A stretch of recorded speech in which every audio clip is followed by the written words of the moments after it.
Do kids do that these days? Do they all just sit there and Skype? Welcome to SinCast, presented by Cinemasins.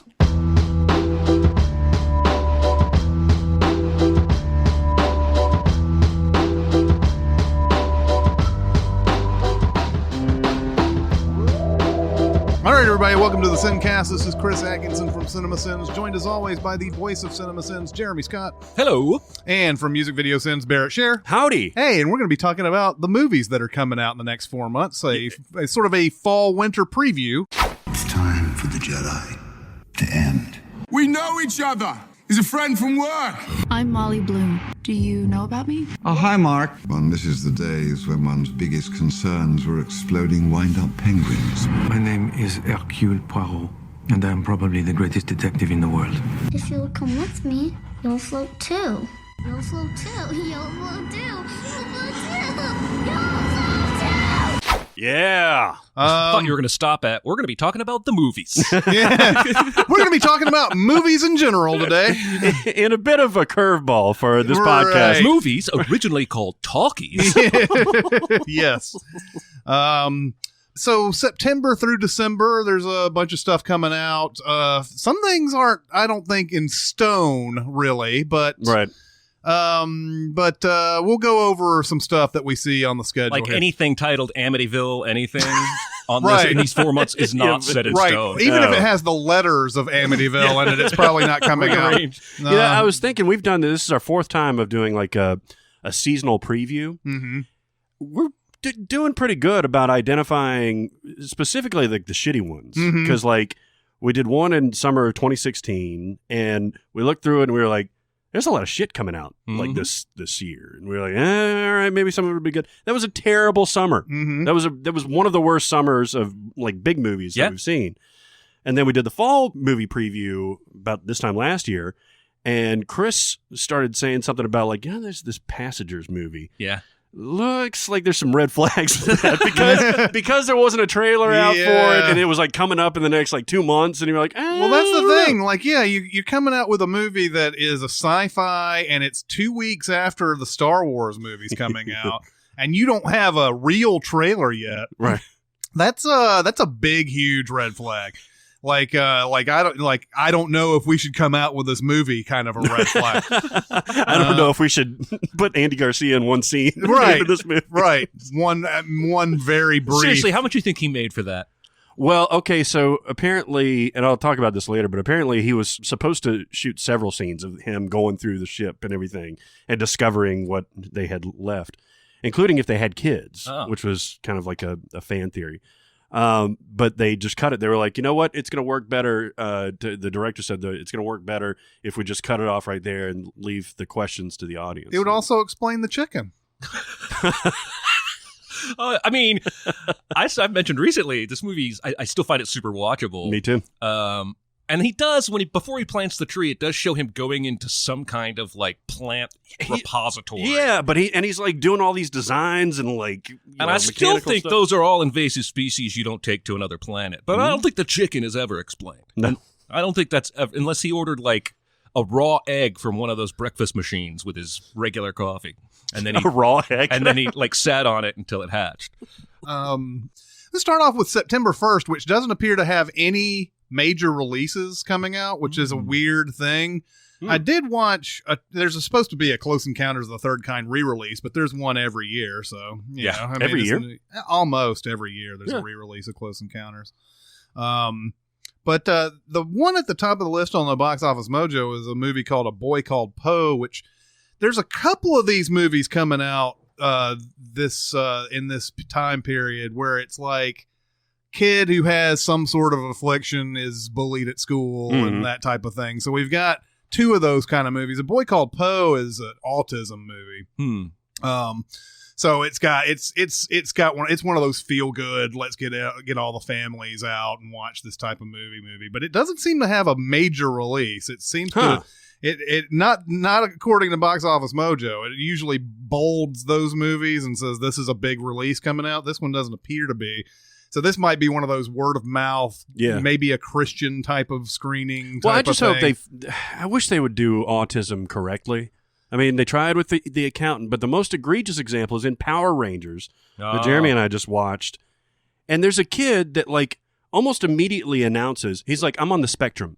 And they're like, and they make kind of a joke about it. Yeah. And like, but he does kind of, the autistic spectrum where it's Asperger's versus whatever. But like he acts like he's got some autistic tendencies in the beginning of the movie and then just goes back to just regular stock character after that. Yeah. I saw there was a character in the Unbreakable Kimmy Schmidt last season that was, I believe, autistic. Oh yeah. And they made a lot of the stuff funny. They weren't making fun of him as having autism or anything, but a lot of the things that like a lot of those quirks of autism and everything. He's a real character and everything, and had funny lines. Right. I thought they did a pretty good job of doing the autism in that last season. You gotta watch that. But that's towards the end of the season. I remember I wrote about 10 sins that Barrett had to cut for the accountant because I was like, this can't be what autism is like. And like every time he came back going, no, that's actually pretty accurate. I'm like, a rolling pin on his shins. And he's like, people do that. Well, like, the thing is that we, people who don't know much about autism and everything keep finding out that, hey, it's not just one thing. Right. It's not just the social avoidance. Yeah, it's a lot of things and everything. So, anyway, that's coming out, but I don't think it's going to have a major release. But September 1st. I mean, I wouldn't want to release a movie on September 1st either. No. September is always, as we've said before, a garbage dump. And what's a bigger garbage dump? Is it February or September? Do you think? They've started to save February lately. Right? Deadpool came out in February. Yep. Well, January is more of a cesspool than February. Now, February, the first week of February, the Super Bowl Sunday February, is one of the worst weeks ever. That's when Amityville will come out. That's when Amityville will come out. But February's not a good month by any means. But yeah, they found out that you can come up around Valentine's Day. You can come out with about anything, and it'll do well. I'm trying to remember. There was one where I think it was like John Wick and some other movie came out. There was a lot of like big movies that came out on 1 week of February, and they all slammed it. So February can be a decent month. It's that first week is basically an extinction of January, which is also an awful one. I think September's worse though. Those are all the movies that I think they clearly know couldn't take it. Every once in a while, you'll get something in January that's okay. And I guess occasionally you'll get something in September that's sort of like trying to avoid all that fall rush. Like usually it's late September, though. Right. Like that first, like when everybody's back in school and everything. Oh, my God. Coming back from vacation. September's Labor Day, a garbage dump. And speaking of garbage dump, September 8th. Unfortunately, there's a 9/11 movie starring Charlie Sheen. My God, have you seen this trailer? I have seen this trailer. It feels like a trailer at the beginning of Tropic Thunder. Like it feels like a fake movie. Yes, it does. It looks horrible. Yeah, it looks awful. It doesn't look like a particularly sensitive. It's got people. Barrett's face is hilarious. I actually had this is the one that I'm horrified at just the idea. You see people acting like very sincerely and everything in this. Like Whoopi Goldberg is in it too, and it's of course it's probably based on a real person and all that. Oh, it's called 9/11. It's called 9/11, and it's coming out September 8th. Oh. It's a tent pole for September 11th. That's just tacky. It can't be any worse. Oh. I mean, I have a feeling that they wanted to make this movie. And they probably called everybody, and Charlie Sheen was the last person. Charlie, we've got Whoopi. Yeah. It's 1989 again. It really is. I mean, shit, seriously, did everybody say no to the script? They're like, 9/11? That's what it's called? Nope. Even Tara Reid turned them down. Yeah, I know. That's weird, right? How did Tara Reid turn us down? But yeah, 9/11. It's about one of the guys stuck in the elevator of one of the towers, and Whoopi Goldberg is like one of the people on the ground. That's like, what is she doing in that? She's at some control center of some sort or whatever. I remember when United 93 and World Trade Center. Even World Trade Center was not a good movie, but United 93 was a really good one. Those came out in 2006, and they were 5 years away, from that moment, and they were very sensitive about it. But now we're 16 years away from it, and they're not shy about showing stuff that normally is extremely distressing to a lot of people. Maybe there's enough distance now that people just feel like you can just go ahead and do this or whatever. It does not look like a particularly sensitive portrayal, although, I mean, it looks like the actors in it are trying their best, but it's Charlie Sheen. Yeah. Just like Jeremy's saying, it's like a Tropic Thunder trailer almost when you see him. You should watch it later, Barrett. Dude, I'm just reading the description just real quick. On the morning of 9/11, a messenger sings happy birthday to his daughter. A billionaire argues with his wife in a divorce hearing. A maintenance man begins his day, and a young Russian decides she's breaking up with her sugar daddy. That's actually in the description. That's the fucking description. Sugar daddy. Yes. That's the entirety of the fucking Could this possibly be the first movie on the IMDb to get a 0.0? Maybe so. I can't believe that you just read those words. I'm going to get sucked into the dramatic, emotional story of a Russian sugar baby on 9/11. A sugar baby. Jesus, a hooker with a heart of gold. Wow, I really was missing that perspective on 9/11. Yeah, I really was too. I was too. Obviously, the big movie that's coming out on September 8th, and it might challenge our perceptions of September movies, is It. Mm-hmm. It is also coming out that week. And that one's had a huge buildup. And is it still like one of the most viewed trailers, or is the most viewed trailer? It's one of them still. And I think this is like part of a two-part, like they're going to make two movies. And this is just the first one. Yeah, this one's supposed to be like 2 hours and 15 minutes on its own. Yeah, and I think at stages it was even considered to be a series. The first one was a miniseries. Yeah, it was a miniseries. And it's a long ass book too. Yeah, it's like a 1,000-page book. Well, we had Aaron Sims on the show, and he did some of the creature design for Pennywise, and so I've kind of been interested in following it ever since. And I don't give a shit about horror. I watch horror movies that basically you guys or somebody else I trust says, no, this is really good. I don't go in for the Annabelles, and I don't enjoy getting scared, but I'll be watching it just because. The trailers look cool, but I just feel connected to it a little bit. Yeah, the trailers do seem cool, but it's not world shaking. Like the clown effects are really creepy, of course, but like everybody's saying like this looks amazing. But there's all these, especially the later trailers, where they're just doing the jump scares and the horror tropes and stuff like that. When they were doing like the flipping of the cards and everything, it was just barely revealing Pennywise's face, and that's creepy. But like the rest of them, where it just shows up out of nowhere, I'm like, nah, come on. I tell you what, I'm there. I'm watching this movie. The thing is, and it could be terrible, for all I know, but it looks awesome. I feel like they're really getting the Stephen King down in this trailer, especially with the brother who's like, "You'll float too, you'll float too, you'll float too," and it's so much like that book. Because that Stephen King always puts those little things in his books where like somebody's just becomes a monster in front of you just before your eyes. Yeah, and because it starts off so innocently, like "You'll float too," that time, and then by the time it's like that is what gets me into the theater. For it just gets that right, and it sort of gives you the feeling you get when you're reading that book and everything. I read it a long time ago. It's kind of like that Red Rum moment in The Shining, right? Where it's like it's creepy until he starts screaming it. It's interesting that you say that. I've never read a lot of Stephen King, and I respect him, obviously, but he said the other day that he didn't have anything to do with this movie. They didn't even ask him, and he didn't sound offended by it.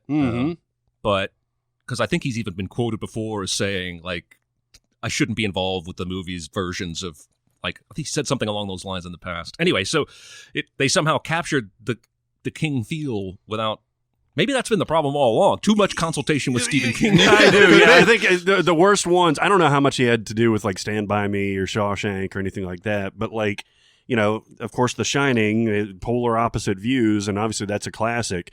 So I think probably leaning towards he can stay away from it is fine. You almost feel like he probably didn't have much to do with Stand By Me or Shawshank because those are short stories that that they were made into longer features and everything. I don't know what you gather from him on those things. Maybe they did. I don't know. Frank Darabont did do a lot of Stephen King adaptations. He may have actually consulted him on some of those, but and we all know that he didn't with The Shining because Kubrick was like, fuck you. Yeah, exactly. But I think it might actually challenge that notion. If it makes like a $30-40 million opening or something like that, which seems to be the kind of like buzz it's got. Yeah. Then September might forever be changed because of it. Because people I think realize they're trying to just gain extra Halloween momentum. Oh, yeah. Mostly the Halloween horror crowd, studio-wise, will hit mid-early October, but I think they know they have something good on their hands, and they want an extra month of time leading up, as opposed to them knowing it's a turd and burying it in September. Yeah, could be. Although I feel like with the way things are these days, that might be too much of a lead into Halloween. Like I feel like they still probably make the money that they're going to make, and they avoid all those October releases, which are usually it's the beginning of Oscar season. But that movie should have extinguished, unless it's really good, should have extinguished all of its like Halloween, equity by the time October hits and everything. But if it's really good, that will really push it. It'll be like, people still watching it in October. It'll be a huge hit all the way through until November by that point, if that's the case. I just can't wait and one of the YouTube commenters did this, I think on the last video. I can't wait for the Everything Wrong with It. Mm-hmm. Everything wrong with it. Yeah. Little things make me fun. There is another movie coming out on the 8th that doesn't look very good. It's a Reese Witherspoon movie called Home Again, where she's like a single mom who's like, I guess, dating 3 other dudes who are all younger than her and everything. And I don't know. It looks pretty generic and whatever. We don't need to talk much about it. The 15th brings us American Assassin. Oh, is that the one with Michael Keaton in it? That's the Michael Keaton trains a guy who he's from Maze Runner. The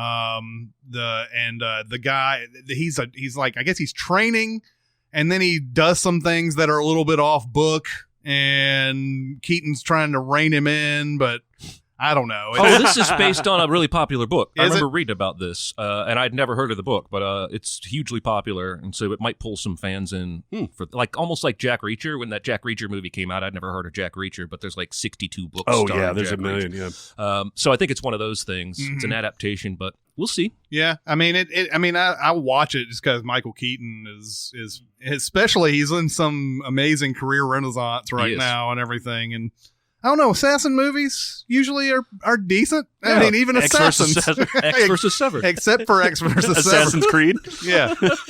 I didn't see Assassin's Creed, but I'm going to assume you're right. Wanted? Oh yeah, Wanted. Anyway. But that's coming out. Then there's a movie from Darren Aronofsky coming out called Mother. Okay. What do you think of the trailer for this? It doesn't seem very Darren Aronofsky-like. It sure doesn't. It does at the beginning. Have you seen this? Yes. It does at the beginning. But there's 2 things going on. Either it's a direct ripoff of Rosemary's Baby, or I guess they gave away the entirety of the plot, like in the trailer. Well, yeah, they did the sort of that What Lies Beneath thing, where they show that the husband is not as cool as you think he is, or whatever. This is Jennifer Lawrence and Javier Bardem, who are married, and everything's. Who are also like 30 years apart, by the way. He's like 51 and she's 20. I know. 24, See, like I guess Jennifer Lawrence has gotten to that point though, where like she's done that so many times, we don't even bat an eye. She's like always been super younger than the guy that she's with and everything. But yeah, Javier Bardem is way older than. I mean, this is pushing it. Yeah. And the next thing we're gonna see is her with like James Woods or something like that. Oh, fuck me. I'm surprised James Woods isn't in that 9/11 movie with Charlie Sheen. I bet he makes a cameo. Yeah. Like This is very important. This is very important to tell the story about the sugar babies.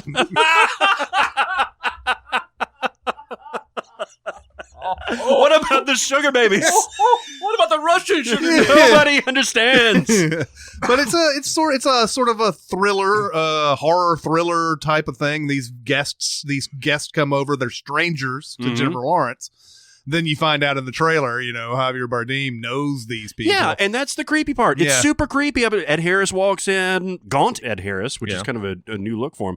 But I was on board, and then all of a sudden, hey, here's the movie. Mm-hmm. Yeah. I think Aronofsky, when he did Black Swan, I think that tapped into some kind of love of horror, because that movie does devolve into horror by the end of it, and I think maybe that's why it doesn't feel so Aronofsky. I don't know. Pi and Requiem for a Dream both have their horrific elements. Sure. I don't know, but I was, when I was watching this trailer, I was not expecting to see Darren Aronofsky's name on it. Yeah. And I don't keep up with who's doing what until I see a trailer. I'm not that type of person, but yeah, I don't know. It looks interesting, but it also looks, I don't know. It could be very generic too. Did you know she's dating him now?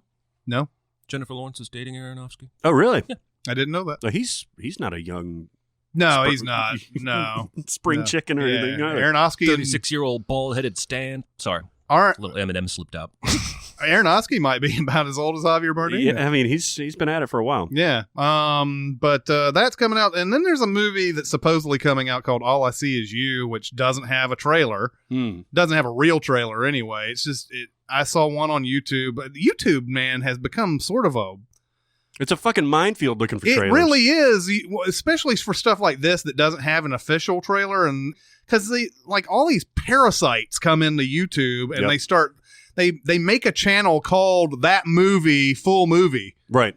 and there's 5 of them. Yeah. And they're all here's the trailer for this movie. And you click on it and it's it's goddamn garbage. It's not it's either nothing and then a minute and a half of subscribe to us. Yeah. Or there's a fan-made trailer for something completely different that the principals have been in.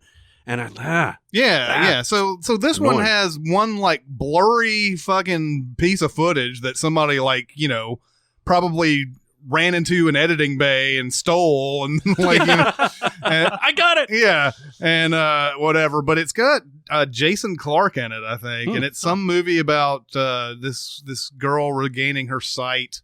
And they're married, and then I guess the All I See Is You. There's some sort of thriller element. It's the reverse. Was it Val Kilmer? Val Kilmer. Yeah. At First Sight, which was sort of a I don't know. That was just a romantic comedy thing, or just a romantic drama movie, or whatever. It wasn't very good, but it was based on a real story too.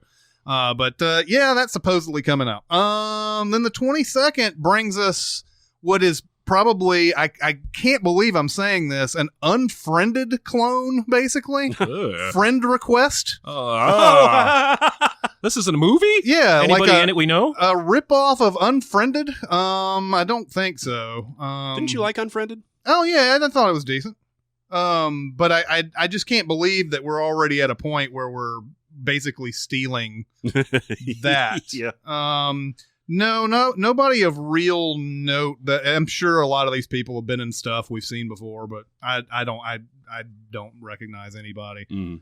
But if I recall correctly on the trailer, it is about somebody who doesn't have any friends on Facebook, who gets friended by this popular girl, but then the popular girl unfriends her, and then it becomes this whole thing the person commits suicide, or we think she does, and then she starts killing everybody on the list of it's like Facebook exactly friends. Like Unfriended, right? Well, Unfriended it was about a bunch of people shaming this one girl as a slut or whatever, and then she commits suicide, which is another part of it. But then like basically through the ether or whatever, she starts one by one killing all these people who are all in these frames. There's 4 or 5 people in a frame, all Skyping each other, which do kids do that these days?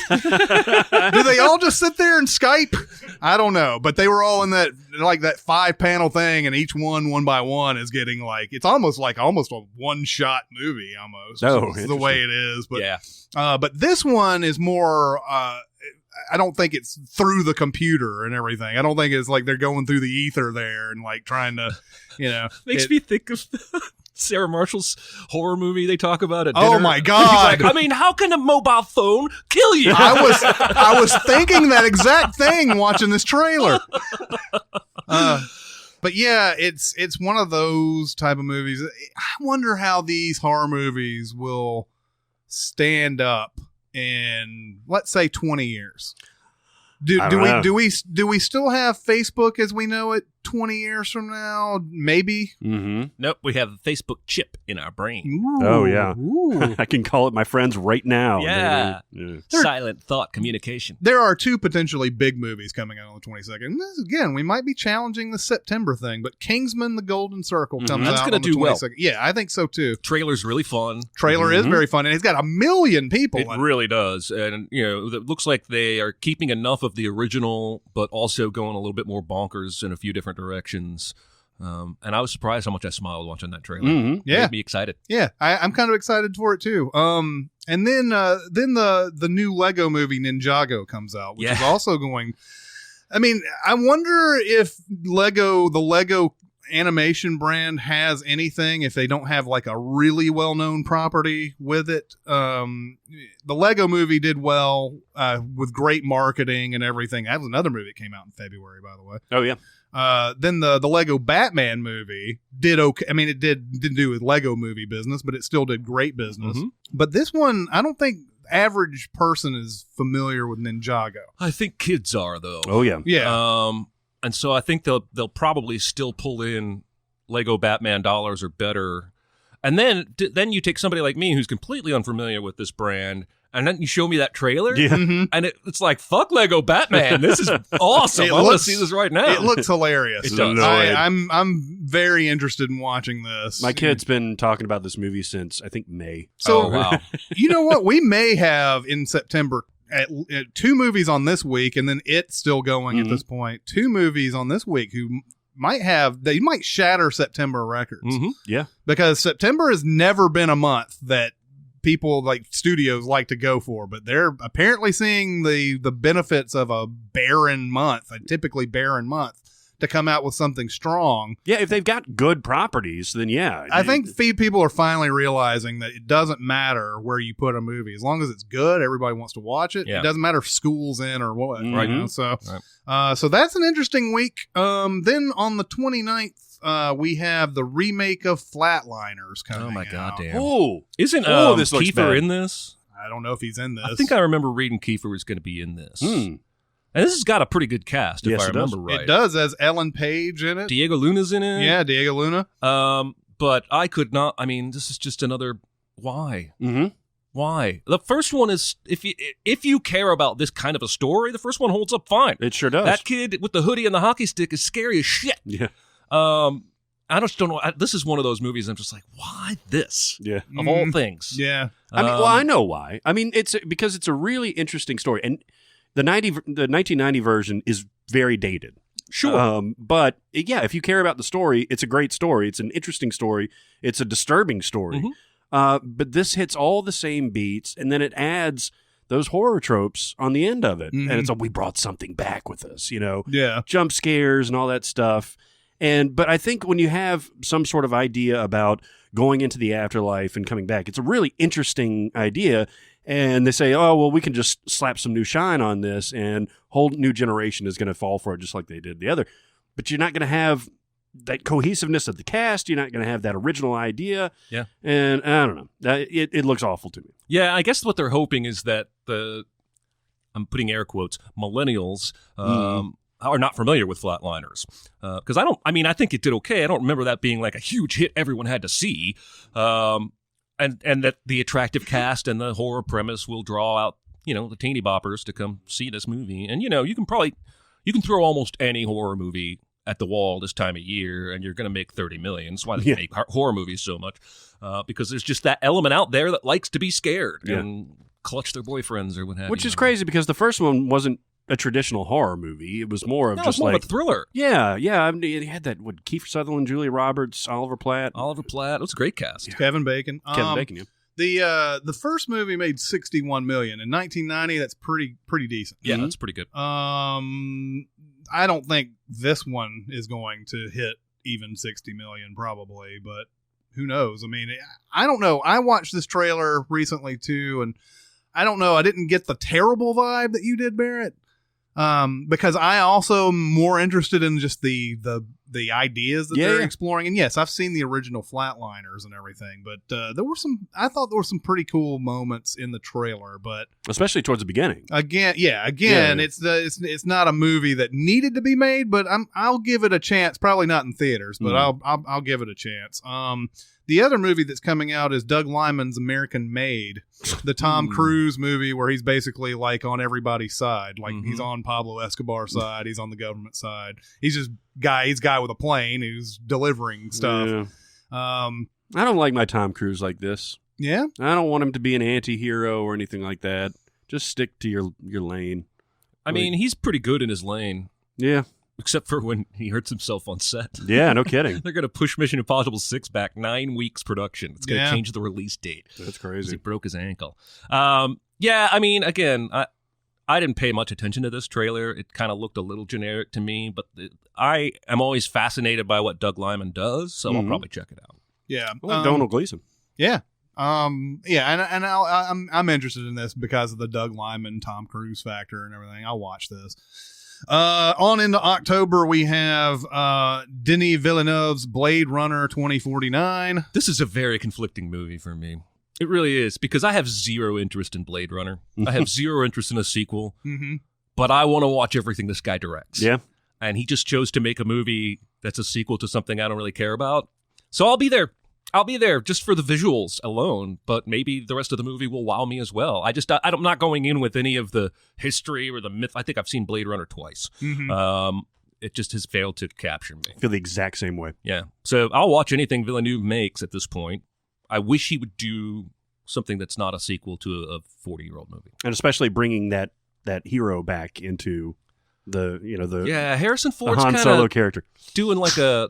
Remember when Cal Ripken was retiring and all the teams were giving him special gifts? Yeah. Same with Jeter. And he would hit a home run in every park as he basically Harrison Ford's doing that with his career. I'll play Han Solo again. I'll play Indy again. I'll play Deckard again. I'm just like, okay. Yeah, I'm there because the visuals of this look really amazing. And yeah, Denis Villeneuve has not really disappointed me. Right.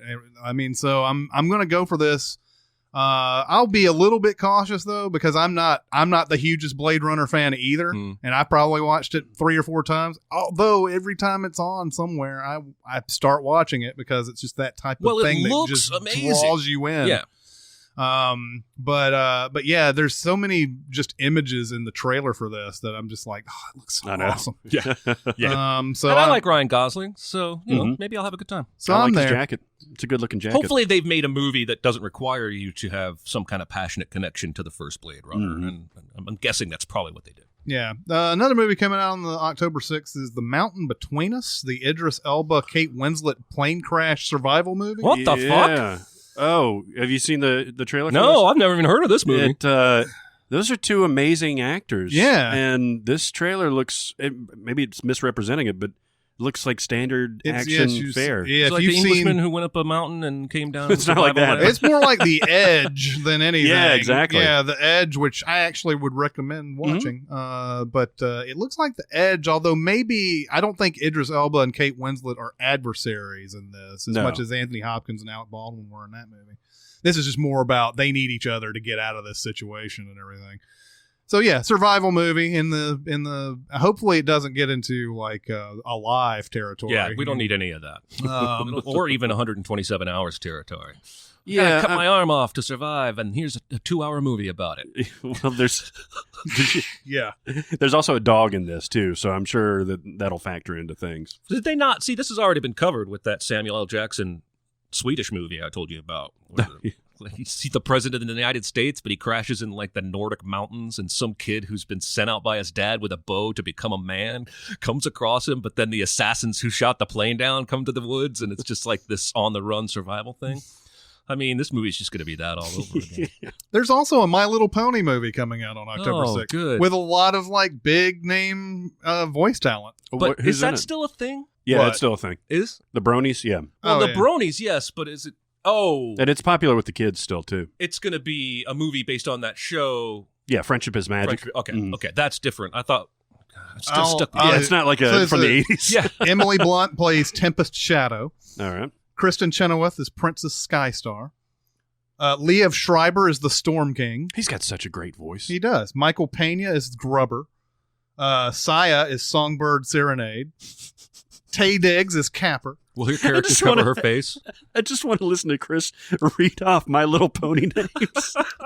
Zoe Saldana is Captain Solano. Don't know. There's a lot of people doing voices in it. I watched the trailer for this too. I watched the trailer, and I'm not gonna go see it. But I feel like it's just good enough that people are going to take, like, this will be good for the bronies and all the little girls that like watching My Little They're Pony. also the that show same is funny. company's working on a Strawberry Shortcake movie too. Oh, yeah? No. Yeah, I would believe it.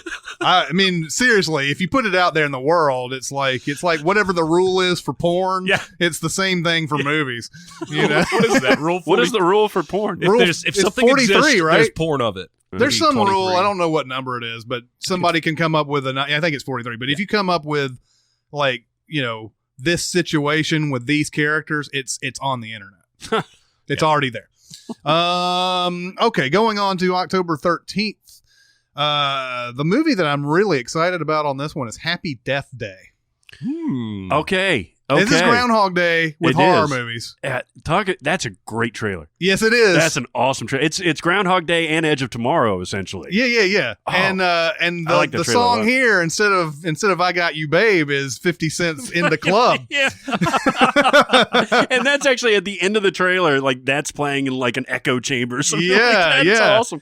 What I find intriguing about this, I'm kind of surprised. I guess Groundhog Day has such a unique concept that doing it again, people just immediately are like, you just ripped that off or whatever. Now that Edge of Tomorrow shows that you can do it without like totally ripping off Groundhog Day. Now I think we're going to get a few more of these. And this one looks awesome to me. It really does. This is a girl who keeps waking up and gets murdered, and she has to figure out who it is that's trying to kill her. Oh. And of course, it's got all the same Groundhog Day tropes Mhm. where, like, you know, she wakes up, she runs into the same people, has the same conversation, so on and so forth. But she has to possibly, like, every time she wakes up, she has to figure out, you know, is maybe possibly that person the killer? I don't know how this killer keeps finding her in all these different places, because obviously in the trailer she goes to a party and that's where she gets murdered. Then of course I'm sure on the second day she's like, I'm not going anywhere fucking near that party, Right. And then she'll you know, she dies somewhere else. So I don't know how the killer, that might be another part of the mystery anyway. But that looks awesome. It looks like a lot of fun. Yeah, I'm looking forward to that. It looks a lot of fun. Every time I look at that trailer, I'm like, yeah, I'm watching that. That's good stuff. Another movie coming out is called The Foreigner. Jackie Love that Chan. band. Oh, You just want to know what love is? No. it's an 80s day for me. No, I'm sorry. they were called Foreigner. I know they This were. is The Foreigner. Drop the just foreigner. Yeah, exactly. It's cleaner. Yeah, exactly. Justin Timberlake somehow Yeah. gave them advice. Yeah, Sean Parker was the one who came up with Foreigner. Off the bat, just on the title alone, it makes me think of that Interpreter movie with Nicole Kidman. So Oh. I'm already not interested. Now tell me why I should There be. is so apparently this is a movie where Jackie Chan, like, some of his friends have died or whatever, and he thinks that, I believe it's Pierce Brosnan is a politician, and he believes this Pierce Brosnan knows who did it but won't tell him. So Jackie Chan goes on this big mission to, you know, I guess I don't know if he's trying to kill Pierce Brosnan or if he's just needs information from him. I don't know. I saw the trailer and I'm like, okay, I don't know if this is a big Jackie Chan action movie. I don't know if it's him doing something different than he normally does. Because remember, Jackie Chan is like, how old is he now? 53. He's 63. That's what I said. He's 63, so I don't think you're going to be seeing like Rush Hour, Rumble in the Bronx Jackie Chan here. Well, I mean, again, I didn't see the trailer for this one. I'd never heard of it, but it kind of sounds like your typical revenge, John Wick payback kind of thing, where he might do more punching than kung fu. I'll read the IMDb description. A humble businessman with a buried past seeks justice when his daughter is killed in an act of terrorism. a cat and mouse conflict ensues with a government official whose past may hold clues to the killer's identity. And a Russian girl tries to break up with her sugar daddy. That's right. That's right. That's what every movie should have now. We're just going to throw that in there. I will say this movie is directed by Martin Campbell, who did GoldenEye. So you have Pierce Brosnan sort of reuniting with his GoldenEye director there. And Martin Campbell also did the Casino Royale. So he's always been the go-to guy when it's time to reboot Bond and everything. So he does have a decent pedigree here. The movie itself looks fairly generic. I mean, it's just your typical sort of action thriller type movie. Taken 4. Yeah. So, I mean, I'm not saying, hey, let's go see it or anything, but it is kind of, I mean, it's a big movie coming up.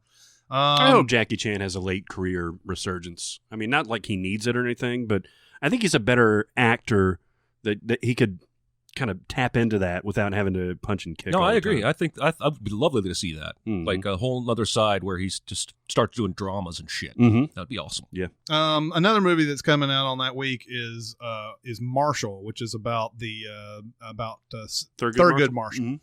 And it's Chadwick Boseman plays Thurgood Marshall. So it's a biopic.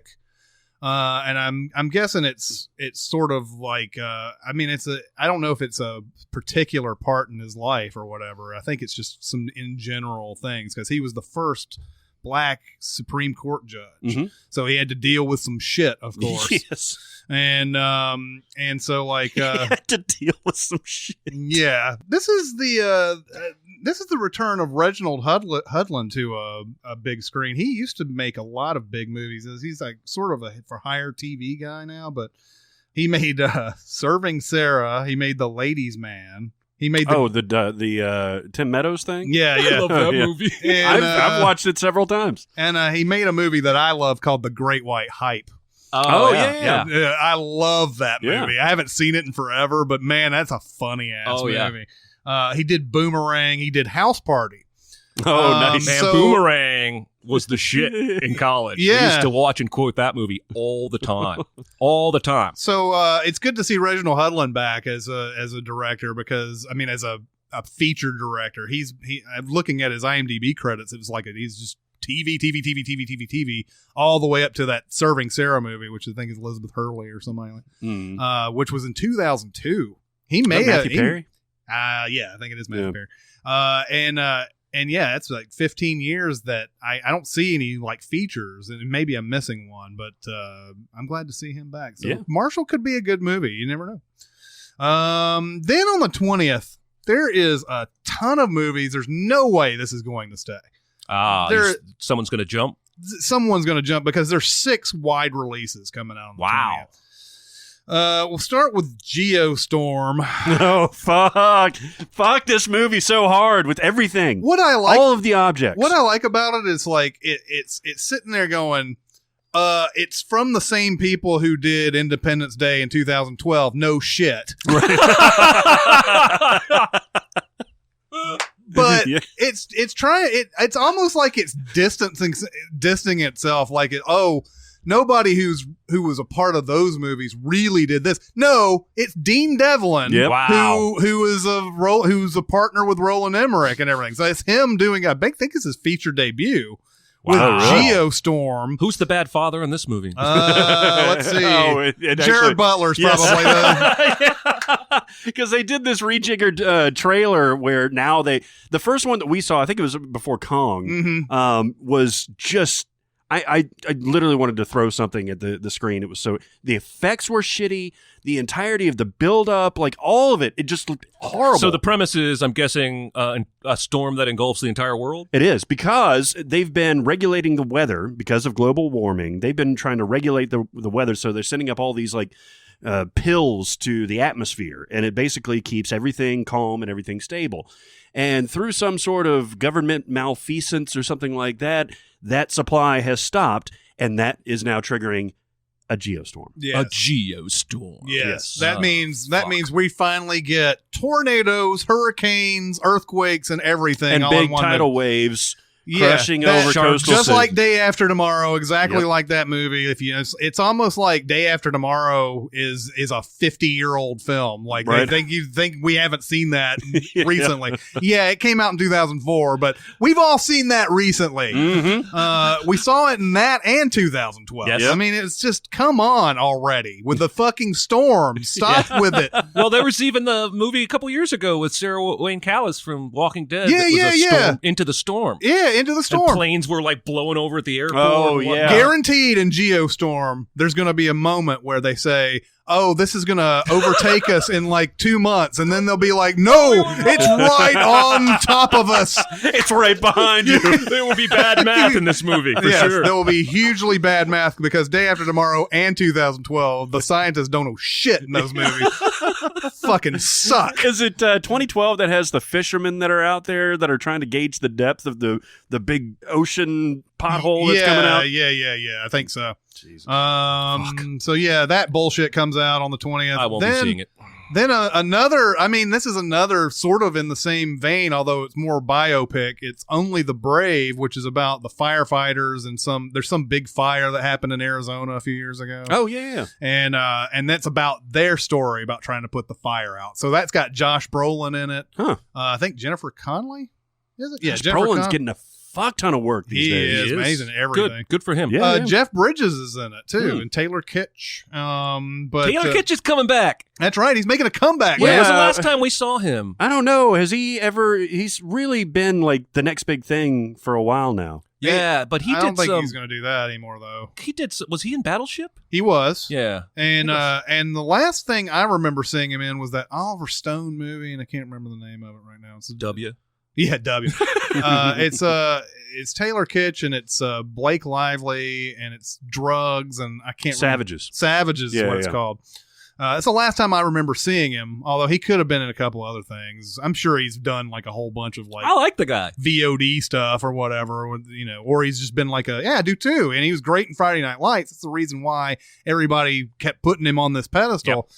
And John Carter was supposed to be a big deal, and that was that was just a very badly calculated movie. Yeah. And then Battleship was supposed to be a big deal, and that was also horribly calculated. Yes, it was. But it's a movie about that. I think we're going to see a lot more of these because Deepwater Horizon? Yep. Was a decent hit, so we're going to start seeing a lot of these. I think survival, hero type movies coming out. Dancing around a lot of Peter Berg in this conversation because he made Deepwater Horizon, didn't he? He did, and then he made the Friday Night Lights movie that the show was based on. Mm-hmm. And he made Battleship. Well, yeah, and he also was a producer on the TV show and everything. Oh, yeah, okay, I didn't know that. Yeah, and he did make Battleship. Yeah, we are dancing around. You know what? It's really not hard to dance around Peter Berg when it comes to stuff like this. No. I mean, it seems like he's always involved in those type of things. But then let's see what else is on the 20th. There's a movie called Same Kind of Different as Me, which I don't remember what that's about. Sounds like a romantic comedy. Oh, in fact, I saw the trailer and I still don't really know what it's about, but I know it's Renee Zellweger, and there's this character played by Jaimin Hansu is some sort of outcast in society, and she and I don't know who is her husband in this. It's Greg Kinnear, of course. Yes. Because he's always in these type of movies. They sort of become friends with this guy that nobody likes in the town. I don't know what it's. I mean, it says international art dealer Ron Hall must befriend a dangerous homeless man in order to save his struggling marriage to his wife, a woman whose dreams will lead all three of them on the journey of their lives. Yeah, it says nothing. Well, you know, I'd rather have that than too much, I suppose. You got to give me a little morsel, though. Right, because right there, I don't want to see that. That's true. I don't care if it's Anna Kendrick playing off Anna Kendrick playing off Anna Kendrick. You give me that description, I'm like, the awesome movie that looks like it on the 20th is The Snowman. Oh, that is fascinating. Is this about a guy who gets it an really 8 does on a look golf hole? fascinating. No, That's what I was worried about. I was like, do I like this trailer and you hate it? no, I didn't know what to think about this trailer because it is just, it's weird. It's one of those serial killer movies. Yeah, it reminds you a lot of Insomnia and stuff like that, but it's got a real like kitsch. Yeah. But it's, man, the shots in this trailer look gorgeous. Mm-hmm. Oh, It's yeah. not an actual snowman, though, right? It is an actual, a snowman plays a part into it. The serial killer is nicknamed the Snowman. Okay, good. Or I the just wondered killer if we were snowman going or into Jack Frost territory with like a knife. I don't think it's an actual snowman, but he uses, like, in the trailer, it's not giving anything away.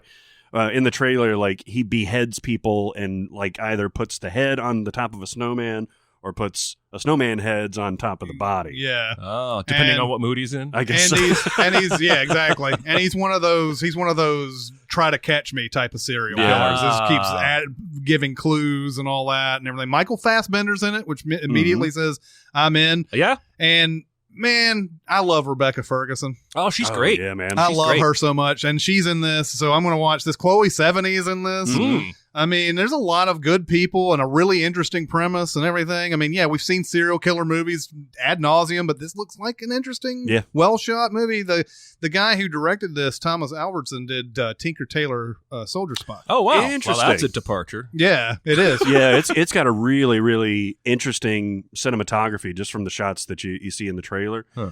It made me think a lot of Insomnia, even though Insomnia is not like frozen all the time. Right. But it's got kind of like that hellish frozen scape All tundra. I don't know. And guys, you demanded it, and you're getting it. Tyler Perry's Boo 2. Ooh, Oh, Boo yeah. 2. That'll That's make right. bank. Yeah, it will. I got nothing but respect for Tyler Perry. It will. I don't enjoy most of his movies, but he's a pretty brilliant businessman. Yes, he I is. watched Boo Medea Halloween maybe once and a half, and cannot tell you anything that happened. Oh, really? It just completely went out of my brain. Yeah. Well, I think that's what those movies do. That's why they keep making more of them. Yeah. Yeah, but that's coming out. And then another movie that didn't have a trailer, War with Grandpa, which I believe has Robert De Niro in it.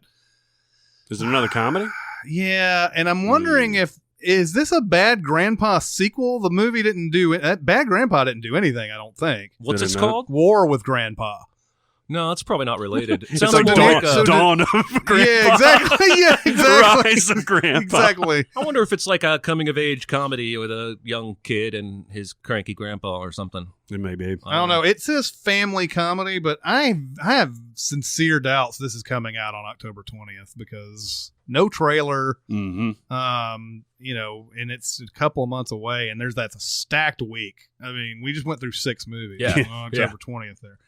On to October 27th, where we have Jigsaw, the latest of the Saw franchise. Fuck. Man, obviously there's an audience for this. Mm-hmm. And this does look like it's a reboot, and it looks like it's got some interesting visuals in it. And if you're into seeing people die in very creative ways, it's probably going to deliver to you. Yeah. But that's just not me. Yeah. I feel like the story has been told, and like, I guess this is supposed to be a copycat killer in this one, although they sort of alluded to that in the other Saws Yeah. too. So it's not like a big novel thing for him to be copied this time or whatever.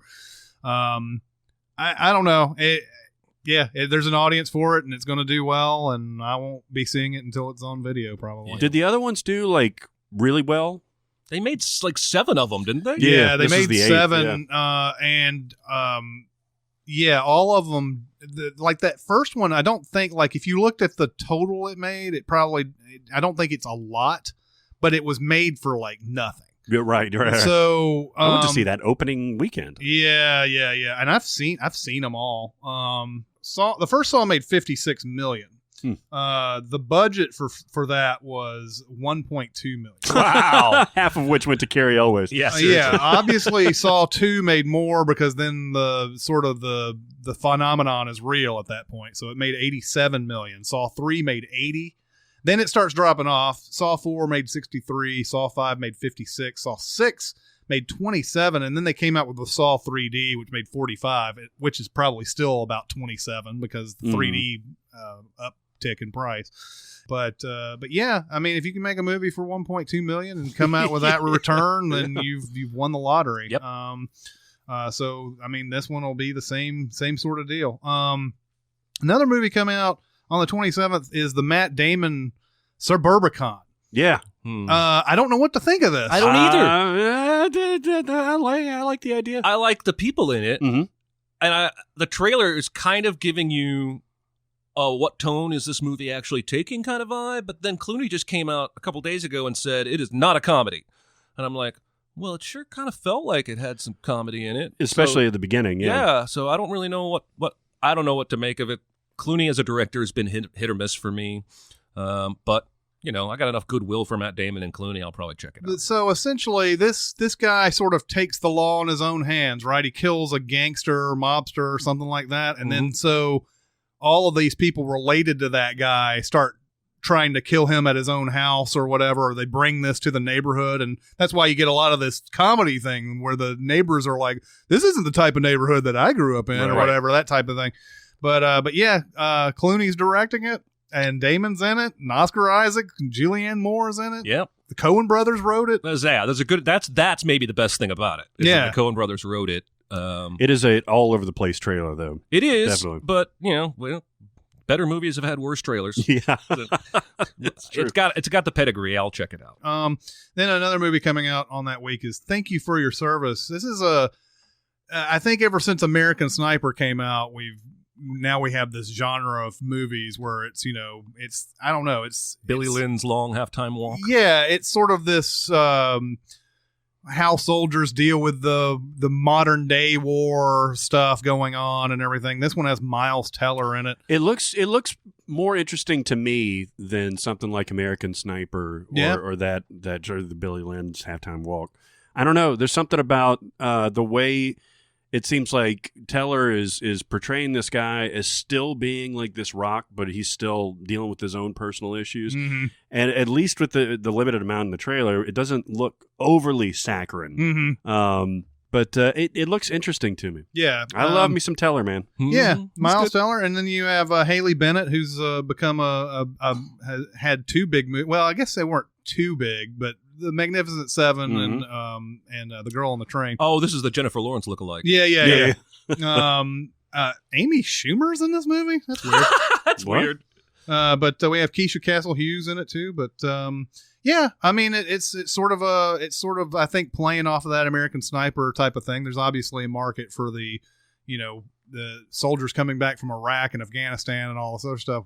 We got a lot of that in the 70s with the coming home from Vietnam and all that. I don't know if I don't know if this sort of a response to that, because it wasn't very many of these movies coming out about Iraq and Afghanistan, the modern day Iraq. No, that's interesting, because it would be really interesting if we could get that type of 70s mentality in this. Mm-hmm. I guess maybe because it's so recent, but it was recent back then. Everybody's kind of treating this very, very carefully, understandably so. But the ones in the 70s, they didn't give a fuck about they really feelings didn't. about it. No. Yeah. Then we go into November, which is sort of like the summer season all over again. Thor Ragnarok comes out on November 3rd, and I'm really, really excited about watching this. I can agree with you. I haven't cared at all about the first two Thor movies, but the trailer for this one has me sold, and I don't know if it's the inclusion of Hulk or if it's they're changing it up. His hair's cut. He loses his hammer. Yeah. But the trailer looks really fun. They got some sort of 80s sensibility in this trailer too. Yeah. I don't know if the movie's going to play that way. All the graphics look like that. Yeah, I don't know if the movie's going to play that way, but it's got that Flash Gordon kind of thing going on with the trailer, and I really love how they presented this, and it looks just a great deal of fun. Yeah.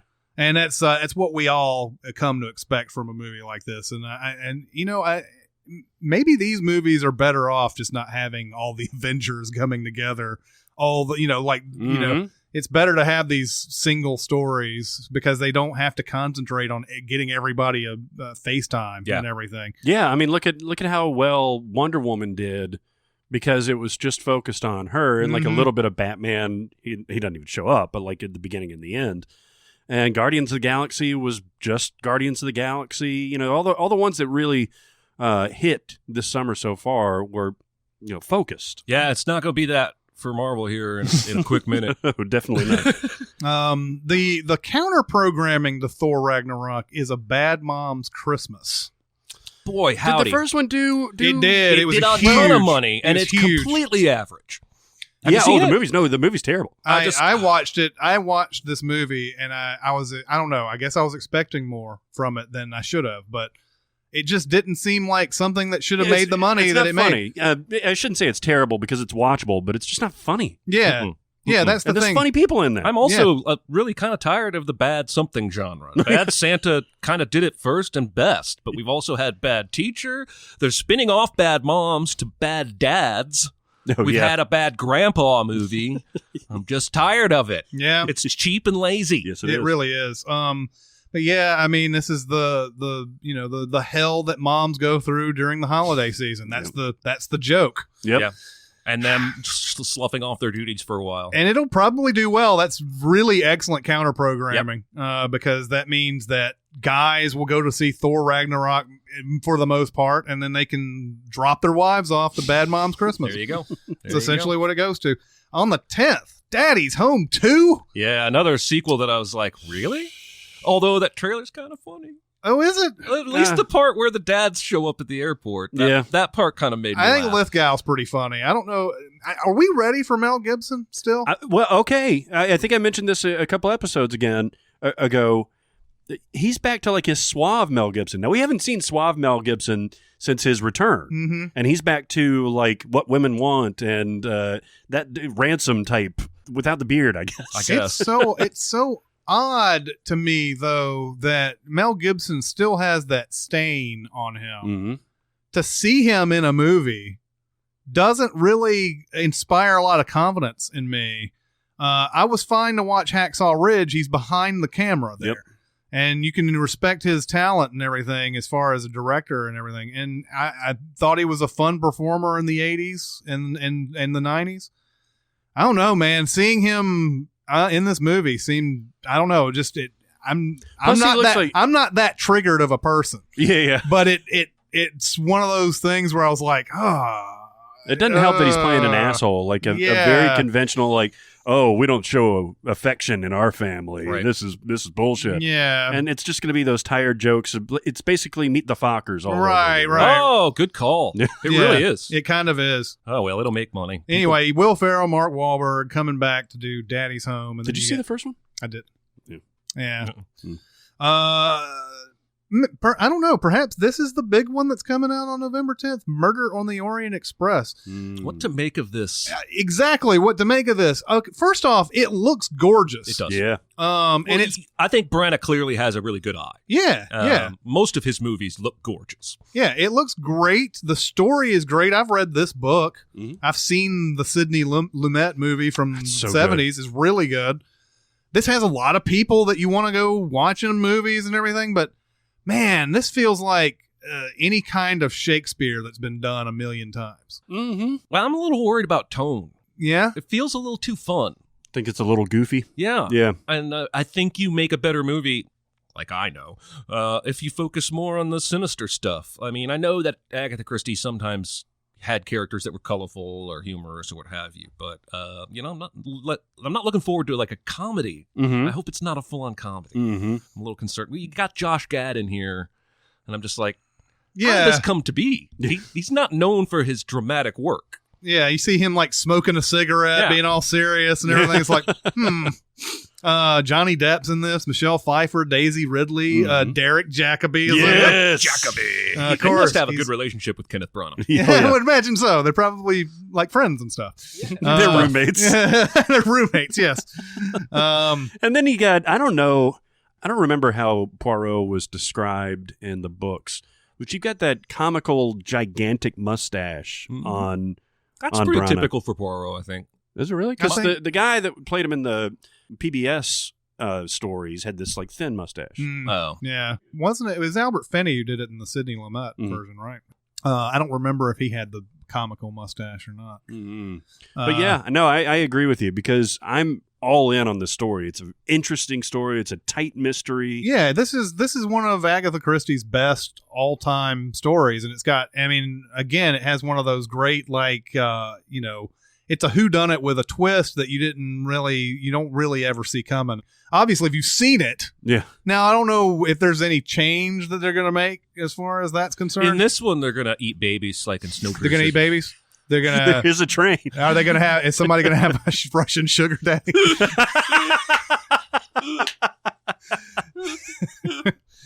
You got to bring it into the 21st century, You man. do. Yeah, You really Everybody's do. got Gotta Russian modernize that sugar shit. daddies now. Also coming out on November 10th, there is some really shitty looking animated movies coming out. Mm-hmm. I agree. Yeah, and this one has a lot of star talent. I guess most animated movies are going to have pretty good star performers most of the time. This movie is the star. It's about the three wise men going to see baby Jesus, but it's from the animals' perspective. Yeah.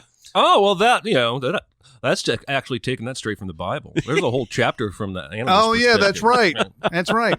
And this is one day Sony Animation shall. Can you imagine the pitch meeting for this? It's like Rosencrantz and Guildenstern are dead, only with Jesus' birth and animals. Nice. That's probably exactly how it is. I guess Kristen Chenoweth was like doing this between takes of the last animated movie we were just talking about. The mics are set up in My different Little Pony. To do My Little Pony, and then she went over and did The Star, and then My Little Pony, and Anthony Anderson's in this, Gabriel Iglesias, Keegan-Michael Key, Chris Christopherson, Tracy Morgan, Tyler Perry.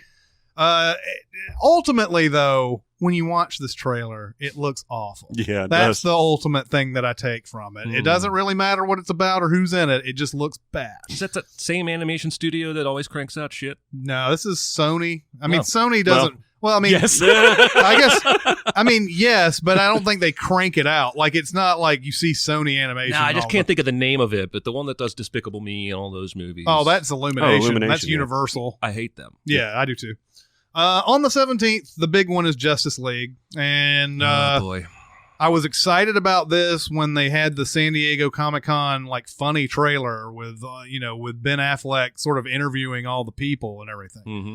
Now it looks like every other fucking comic book, put every hero in the movie mess. It still has that same Snyder visual grayscale with orange fire, but like Yep. it's almost like now Snyder's not actually finishing this movie. Mm-hmm. Joss Whedon is, but clearly this was mostly Snyder's vision, and it's like he's ignoring me because all the things that I wanted him to change between Batman v Superman and Justice League, he's doubled down on. It really has, yeah. And if there's hope for this movie, and I'll go on record now and say I don't think there is. I think it's going to be Batman v Superman all over again. Mm-hmm. I think there will be even more fanboys vehemently defending it because we have even more heroes they grew up reading in the comics in this movie. So they're going to see Aquaman do something awesome, and it's going to make them think the whole movie was awesome. Mm-hmm. But if there's hope, it's that they have been doing some reshoots, and Joss Whedon has been overseeing those, and the tone, it's all about tone. They're trying to lighten the cyborg character, and they're trying to lighten the overall tone of the movie. And I like Joss. He almost never lets me down. I wonder if he can salvage this. If anybody can, it's him. Doesn't it seem like it's going to be a Zack Snyder movie with like a few Whedon moments in there where they're going to be Yes. there will jocular be, and yes, and there will bantering. be some quippy dialogue Well, that is very Whedon-esque. The very end of the trailer from the recent Comic-Con is where J.K. Simmons is sitting there talking, and then all of them are gone except Flash, Mm-hmm. and he's like, "Oh, they just all like left. That's kind of rude." And he just he zips off Yeah, or yeah. whatever, and that seems very Whedon-esque to me. Yeah, and this is what I think is going to happen because they've already announced Flashpoint is going to be an upcoming DC movie. We've seen that animated version. That's a very classic comic series from DC that changes up the whole universe, right? Everybody has a different look, motivation, costume, what have you. And Casey Affleck just said yesterday he's pretty sure Ben's out after Justice League and not going to play Batman. They're going to do Justice League. They're going to give us Flashpoint and change out the actors wherever they need to. And at that point, they can make a tonal shift. And again, we got Whedon making Batgirl. Maybe he's the new Nolan of the DC universe, and he can kind of keep his finger in everything. Because if we can get DC films with their heroes that have the tone of the Avengers movie Joss Whedon made, Yep. I think we're in for a home run. I've good point. said this before. I still think it's weird seeing Batman in this world. I know I know that comic book readers and people who watch Super Friends like I did or whatever were used to Batman fighting with all these superheroes, but he's the only one that doesn't have those mega powers, those godlike powers. He's the only non-meta human. Yeah. And so now after seeing, 6 Batmans and then the Batman v Superman and everything, just watching him alongside all these gods is so strange to me. There's something tonally off about it. I agree. I know that for some people this is like, hell yeah, man, I've been waiting for this. But for me, it just doesn't seem right. But I'll give it a shot. I give every one of these movies a shot. Oh, we should totally watch this and do a Dour mini pod. Yeah, we should. Maybe we'll be happy. It would be awesome. I would love to be surprised by one of these movies. Yeah, I mean, I went into Batman versus Superman with the lowest expectations. Remember, we actually, you guys were sending me in to see it, and you guys didn't even want to see it. And even at the bargain basement expectations, they were not even close to being met. Yeah. No. Oh my God. So I don't know. I would love to be surprised. It does seem like it's going to be a train wreck. There's another movie coming out. I find this strange counter programming. There's a movie called Wonder coming out alongside Justice League, which is weird to me because there's Wonder Woman in Justice League. This is generic ass title. Yeah, and it's completely, now Wonder is kind of like this Life of Poe movie or whatever I was talking about in September. This one is about a kid who has a deformed face. He was born. Oh, I read about this. Yeah. Yeah, and it's Jacob Tremblay from Room. Mm-hmm. And he has to he's going to school and he has to deal with bullies and find friends and all that. I mean, it's the same sort of deal. Julia Roberts is in this, and Owen Wilson is in this. But it's your typical type of, kid overcomes his. Did you see the video of the guy a couple weeks ago who took the lightsaber fights from Phantom Menace and replaced all the lightsaber sound effects with Owen Wilson going, wow. Wow. I did. Wow. I need to see this. Oh, man. I think I watched it twice. I need to see this. Because it's all different wows. There's so many different wows. Wow. Originally, there was a supercut of all the times Owen Wilson said wow in a movie, and I'm pretty sure this guy was inspired by that. Yeah, that's awesome.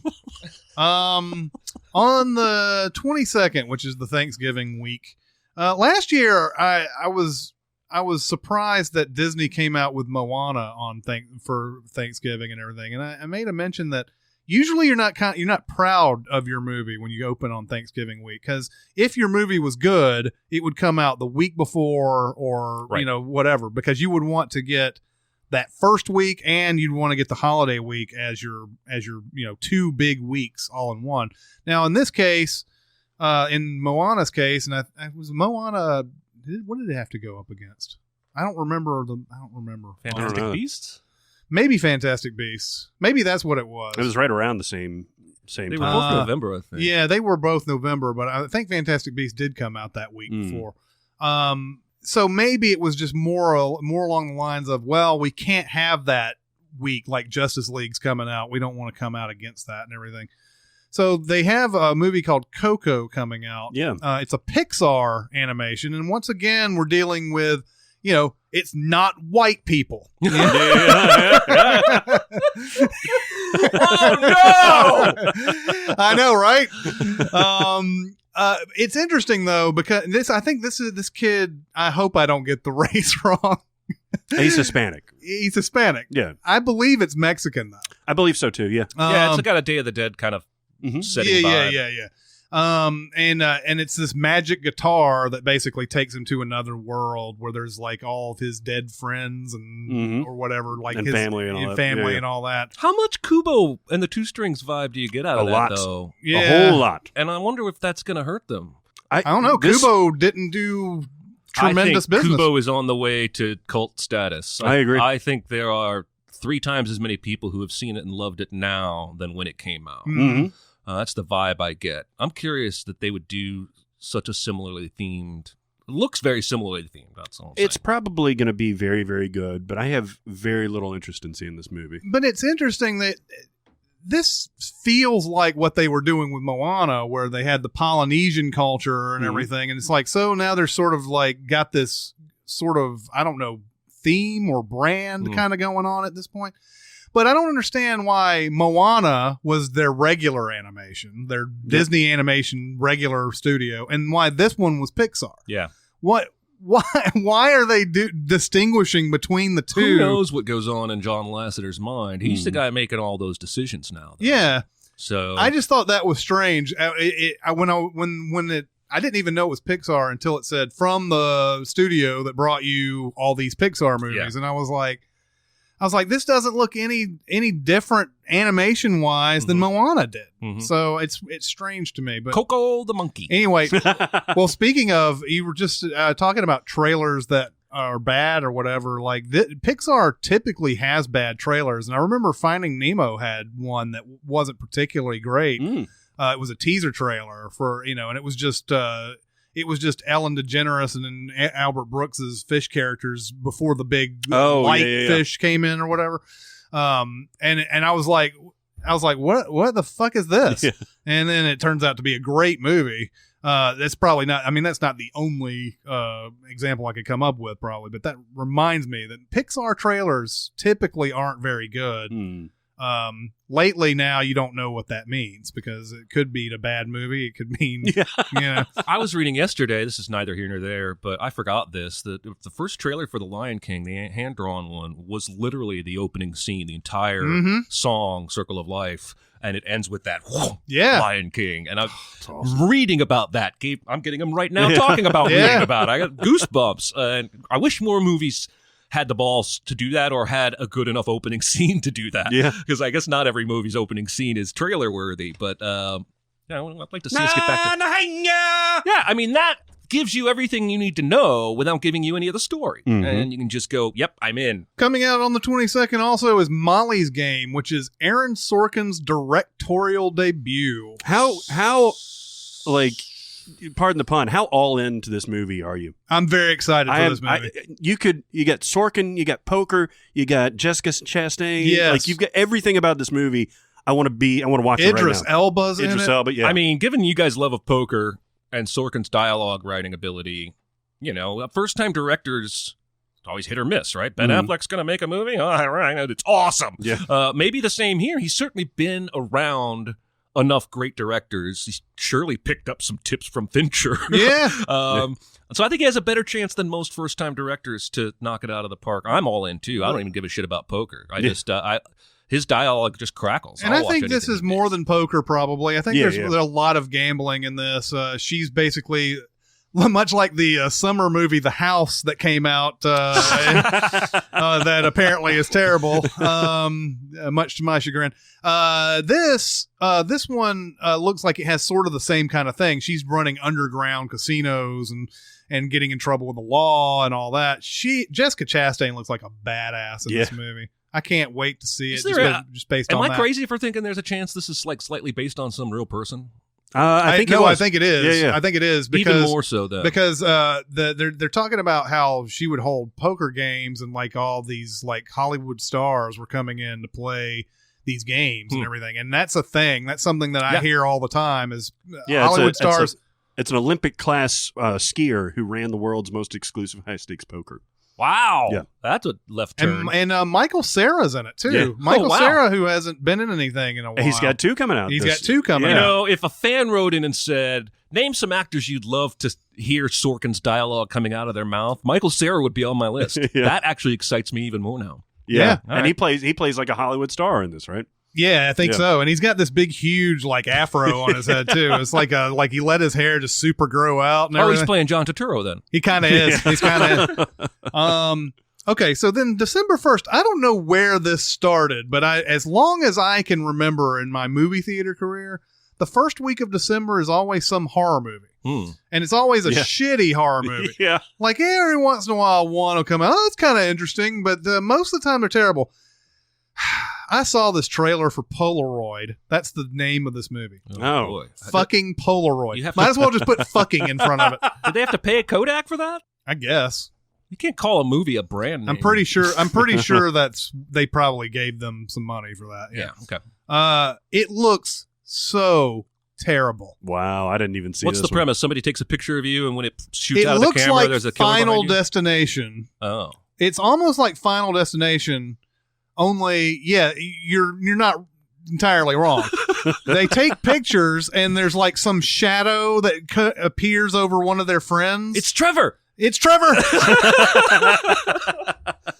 A shadow appears over one of their friends, and like they die. And then, so like, I guess the second person dies, and then she starts looking at the photograph and like notices the shadow shows up on The Ring did this too, right? Where if you took a picture and they had seen the movie. Oh yeah, that their it was all faces blurred were out. all, Yeah. all weird looking. Okay. But yeah, this is like, it feels like Final Destination. I don't know what the Polaroid has to do with it like. It's a possessed camera or something. I mean, if I guess. I mean, what's killing them? What's the reason for their dying? Is I it guess you'll because, have to watch it to find out. You took a picture? Fuck you, man. I don't. Especially the outdated Polaroid kind. You have to wait for 30 seconds for those things to come on, They man. may not have had to pay because, as I understand, the Polaroid cameras went away for a long time. Mm-hmm. They didn't make them anymore. And then Kodak bought that brand and has brought back a bunch of different varieties of Polaroid-style cameras. They have minis, and they have regular size, and I think it's kind of a thing with the kids. The hipsters love it. And so they may not have paid Kodak anything because Kodak's like, we'll take all the sales we'll get after this movie comes out. It's now I have been skipping some limited release movies here, and I'm sure I'm skipping over some like really good ones, and I'm sorry about that. We don't know a lot about what's supposed to be Oscar worthy. I don't think this is supposed to be Oscar worthy, although maybe James Franco, but The Disaster Artist comes out limited in December 1st, and that's probably LA and New York, and we'll here in Nashville we'll probably get it like February 20th or something. Well, like it's one of my most anticipated. Absolutely. That trailer, again, there's a trailer that basically just gives you one scene. Yep. Mhm. Tells you everything you need to know about the movie and its tone and doesn't really spoil any of the rest of it. And, I've seen The Room. I've read plenty of interviews with Tommy Wiseau, however you say his name. He's a fascinatingly weird guy. He likes his water microwaved. He likes to, Really? when he goes, yeah. I read an interview where the guy was talking about how every day he does this. Even in a restaurant, he asks the waiter to put a glass of water in the microwave and heat it up. Oh, that's interesting. I just think it's something he made up when The Room came out. This is going to be my thing. Yeah. I'm going to have microwaved water. Anyway, yeah, I fully turned the corner on James Franco. I'm curious, interested. Movie looks hilarious. Mhm. So yeah, let's go. Let's go right now. On December 8th, the movies that show up on Box Office Mojo are not considered wide, but there are two big directors who have movies coming out on the 8th, according to Box Office Mojo right now. One is called All the Money in the World, which is a Ridley Scott movie, which I did not see any trailer for, so I have no idea. But Ridley Scott with Mark Wahlberg, Kevin Spacey, Michelle Williams, and Timothy Hutton. That movie is apparently coming out on the 8th. Timothy Hutton? Yeah. It's just a weird It's a little inclusion. random. But I It's mean, like Derek Jacobi. yeah, doesn't seem to have a wide release, and it may not be on the 8th by the time it rolls around. But there's nothing right now is considered as wide. But then there's another one called The Shape of Water, which is Guillermo del Toro, is supposed to come out. Trailer's great, Do you creepy think? looking, cool visuals. Doubt I'll see it. I'm tired of his shit. Okay, it's visually interesting, but I'm just tired of it. I mean, yeah, from everything from Pan's Labyrinth to Pacific Rim, like I see plenty of talent in him. I don't ever feel like, well, he's very Zack Snyder-ish to me. He can make a great visual, but I don't know that the characters always get the attention they deserve. Yeah, it's the same here. It's one of those where I enjoy watching Guillermo del Toro movies, but just almost every time there's something just lacking out of it. And I understand he's a big film nerd guy. He gets along with all the nerds and everything. I'd probably get along with him if I were just sat there and talk with him and everything. But man, sometimes his movies just don't exactly hit home. Yeah, you can make an argument that both Hellboys are his best work. Yeah, and then Could make an argument. Yeah. I would probably say I enjoyed Pacific Rim more than anything else I've seen that he directed. Oh, really? Yeah, and I might still, even though I was kind of down on it, Pan's Labyrinth. Pan's Labyrinth is good. I guess I'd like Hellboy more than you guys, but I think, I like Hellboy. the Golden okay. Army I thought was really good. Yeah. They're making another Hellboy, by the way, because we don't have any more ideas. Yeah. Ron Perlman's still available. Did you see yesterday? Goddamn, they're going to remake License to Drive. No. What? The Richard Grieco thing? No, License to Drive. It's Corey Feldman. Oh, Corey, yeah. I was like, who's our Corys these days? There are none, but There's there's no two Corys. twins from that Disney show. Those fucking blonde kids. Zach and Cody's Ocean Cruise or whatever. That's who it'll be. No, there's a whole season of that show where they're on a cruise. Are they really? Yeah, my wife doesn't watch it, but she knows enough about it because she used to babysit for a lot of different people, and so she's very familiar with kids programming. But yeah, no, that show went for a long time. The Sweet Life with Zach and Cody. Oh yeah. And they ended up on a boat. They ended up, I think they're working on it, like they're stewards or something. I don't fucking know. Yeah. These pipes But are that's the clean. closest we have to any Corys, right? Yeah, I guess so. I guess so. I guess that's right. Zach and Cody are the Corey Feldman and Corey It Haim. could be Logan and Jake Paul. Could be. Oh my God. On December 15th, the big one, Star Wars, The The big Last one. Jedi comes out. And I'm excited for this. I am too. I don't I'm sure there'll be another trailer that comes out in the next week or two. Or whatever. Again, it's always like I'm just pulling shit from the internet to interject, but did you see that Mark Hamill and Rian Johnson both publicly have urged on social media that Star Wars fans not watch any more marketing for this movie? And Oh yeah. Dicer's loving it because it's no trailer watching thing. But my question is, when the director and main star of your film don't want you to show any more to the audience, why are you still going to do it? Yeah. Especially if they're publicly telling people not to. Anyway, because they released that most recent trailer so long ago They did. that we've been watching it over and over well, and and they're over going to again. release more, and according to these two, it's got stuff in it you don't I want don't spoiled. understand. I don't understand this either because I understand from a stand, like if you're Fox or Disney in this case, I understand that you always want to have that awareness of a movie.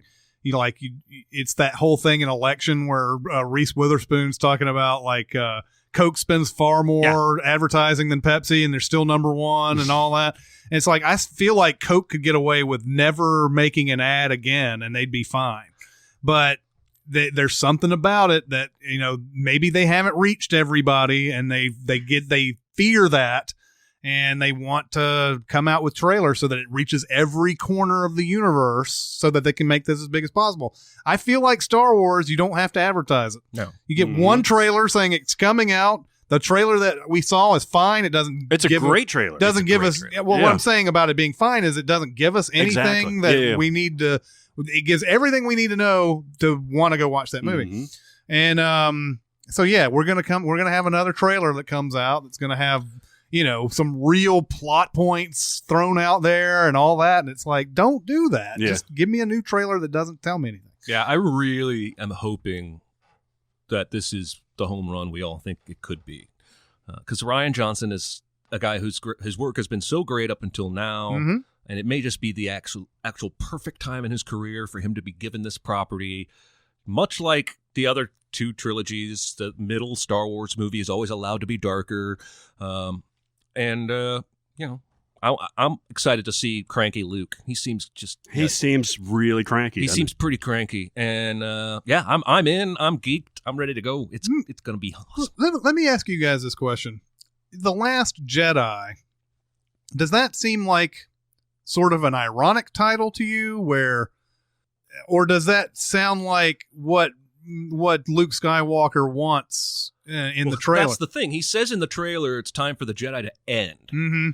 And I think what's the Last Jedi means is that he and Rey are not going to be Jedis. He's training her, and I think he's going to create a third new order that is gray, that does some dark shit when it needs to and tries its best to do the good shit. Because they keep talking about the balance. Right. The whole 7 movies have been talking about the balance. I don't know why I think that. I might have read something somewhere suggesting that. But it's stuck in my head now as that's what it means. No, I don't think Luke's going to die. I don't think the Jedi are going to die out. I think he's going to end them and create something new. Yeah, obviously, when I see a title like that, I'm like, okay, that doesn't. I mean, that seems like you would be saying the end of Star Wars as we know it by saying. Now, it could be just that. It's like Star Wars as we know it doesn't have what we call Jedi anymore or whatever. But that is a very bold title to put in there and just say we're not going to have Jedi anymore. It's an interesting. I think it's just an interesting title. So, obviously we'll find out what all that means. Yeah, it's interesting because the Jedi played a very limited role in the last movie. Mm-hmm. It was all about rediscovering this universe and where people are now, and it just kind of happened to. Besides Kylo Ren, there really wasn't any, and Daisy Ridley at the end. Like it just didn't factor into it like it had the entirety of the movies before then. Yeah, I love seeing Jedi stuff, man. Yeah, I love it. I love seeing the limits of their capabilities when they. Wow. Yeah, yeah.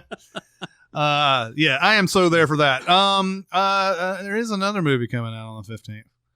I thought I had seen the worst animated, possibly the worst animated movie ever when I saw the Star trailer. Oh no! But then this trailer called Ferdinand hit my eyes. Oh man! This every looks cliche.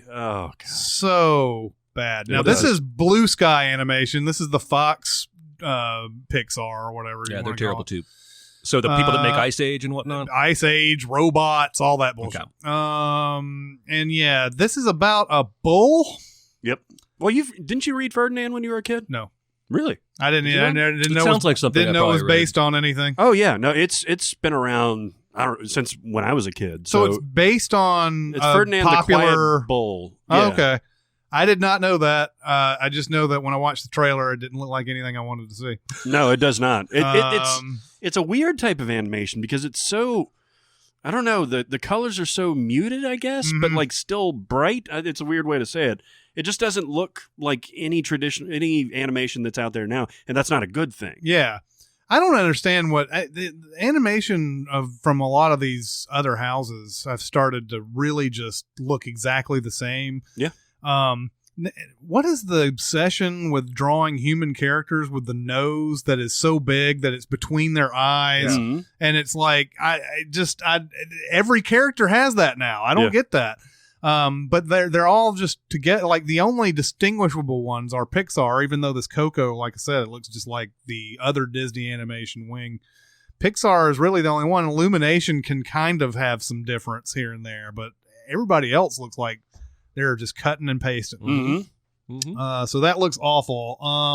Then on the 22nd, just before Christmas, we have a movie called Bastards coming out. It's wow. Yeah, wow. Owen Wilson and Ed Helms are in this. Now, there's several. I actually have several things to say about this movie. Oddly enough, this is a movie that won't do well. By the way, I don't think this is going to be a hit in any stretch. It seems like we don't have any younger comedy stars coming up through the pipeline anymore. Owen Wilson and Ed Helms are great, but they're also to the point now in their careers where they're in their 40s, they're late 40s and everything.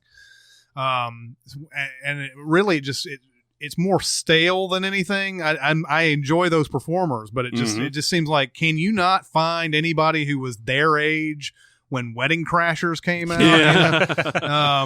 And I don't. There's just nobody. It feels like all the big stars who are young are like big dramatic actors and everything. There's not any of that frat pack mentality that's coming through the pipeline. Maybe Tom Holland will turn into one of those guys. He got enough humor in that Spider-Man movie. Yeah, he does. I don't know if you get the frat pack sensibilities though with him. Yeah. Where he's going to do some risque sex comedy of some sort or whatever. Bastards also. I ran into this a couple of times where the premise of the movie is so like another one, Happy Death Day is Groundhog Day and Polaroid is Final Destination and everything. Bastards is almost a copy of a South Park episode where Cartman is looking for his real dad. And remember, it was a two-parter because Oh, I remember this one. They Yeah. never. Trey Parker and Matt Stone never intended to like actually answer the question. Right. They had Cartman go around the town and he's interviewing Chef. Yeah. He's interviewing Mr. Garrison, all these people. And because everybody's had sex with his mom. everybody's had sex with his mom. Everybody's had sex with his mom, and like every time he goes, like he thinks he's found his dad. He's already like adopted their lifestyle and everything. So he like it with Chef, all of a sudden he's like, he's black all of a sudden, and Chef's like, whoa, we didn't do anything, we didn't go that far during and it's this big drunken barn dance or whatever. Yeah. And so like it's Chef, it's Mr. Garrison, it's like a whole bunch of other people. It's the 1988 Denver Broncos. Yeah. It's all that. In this, it's the same thing. It's same thing. Ed Helms and Owen Wilson, their mom is Glenn Close, and Glenn Close tells them that their real father, they don't know who their real father is. So they going around looking for the real father, and there's everybody who's potentially the father is like some name actor. It's like Ving Rhames is one, J.K. Simmons is one, and they're just going around like asking questions, and of course like there's one fairly funny moment where like Ving Rhames is talking to somebody and he doesn't know her two kids are like right there, and he's like, oh yeah man, she had an ass that went for days and all that, and he was like talking real disrespectful about her and everything. He goes, yeah, her kids are right here, and he's like but she was a really nice person, he's like that type of thing. But yeah, that movie's coming out on the 22nd. The big one probably on the 22nd is Pitch Perfect 3.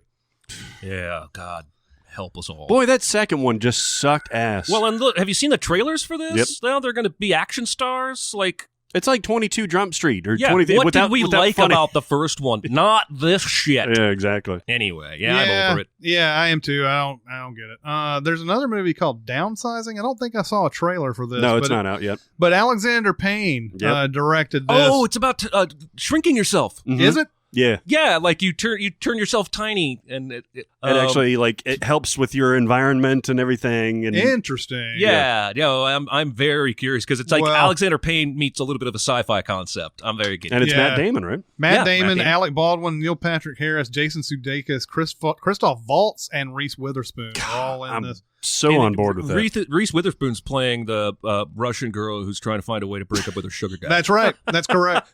Who is being played by Christoph Waltz. And they're both tiny. Yes, that is correct. And then another movie I did not find a trailer for, and I'm supposing it's based on the $6 Million Man. This is $6 billion Man. Oh, is it Mark Wahlberg? Mark Wahlberg. Yeah. I remember reading about this. I didn't know it was this close to coming out. Well, and I hope they keep the sound effect. It may not, yeah. That's the only thing I ever really liked about that show.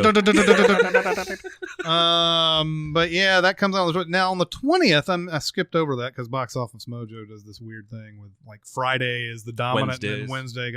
So Wednesday, Jumanji, Welcome to the Jungle. Looks terrible. Looks awful. Yeah.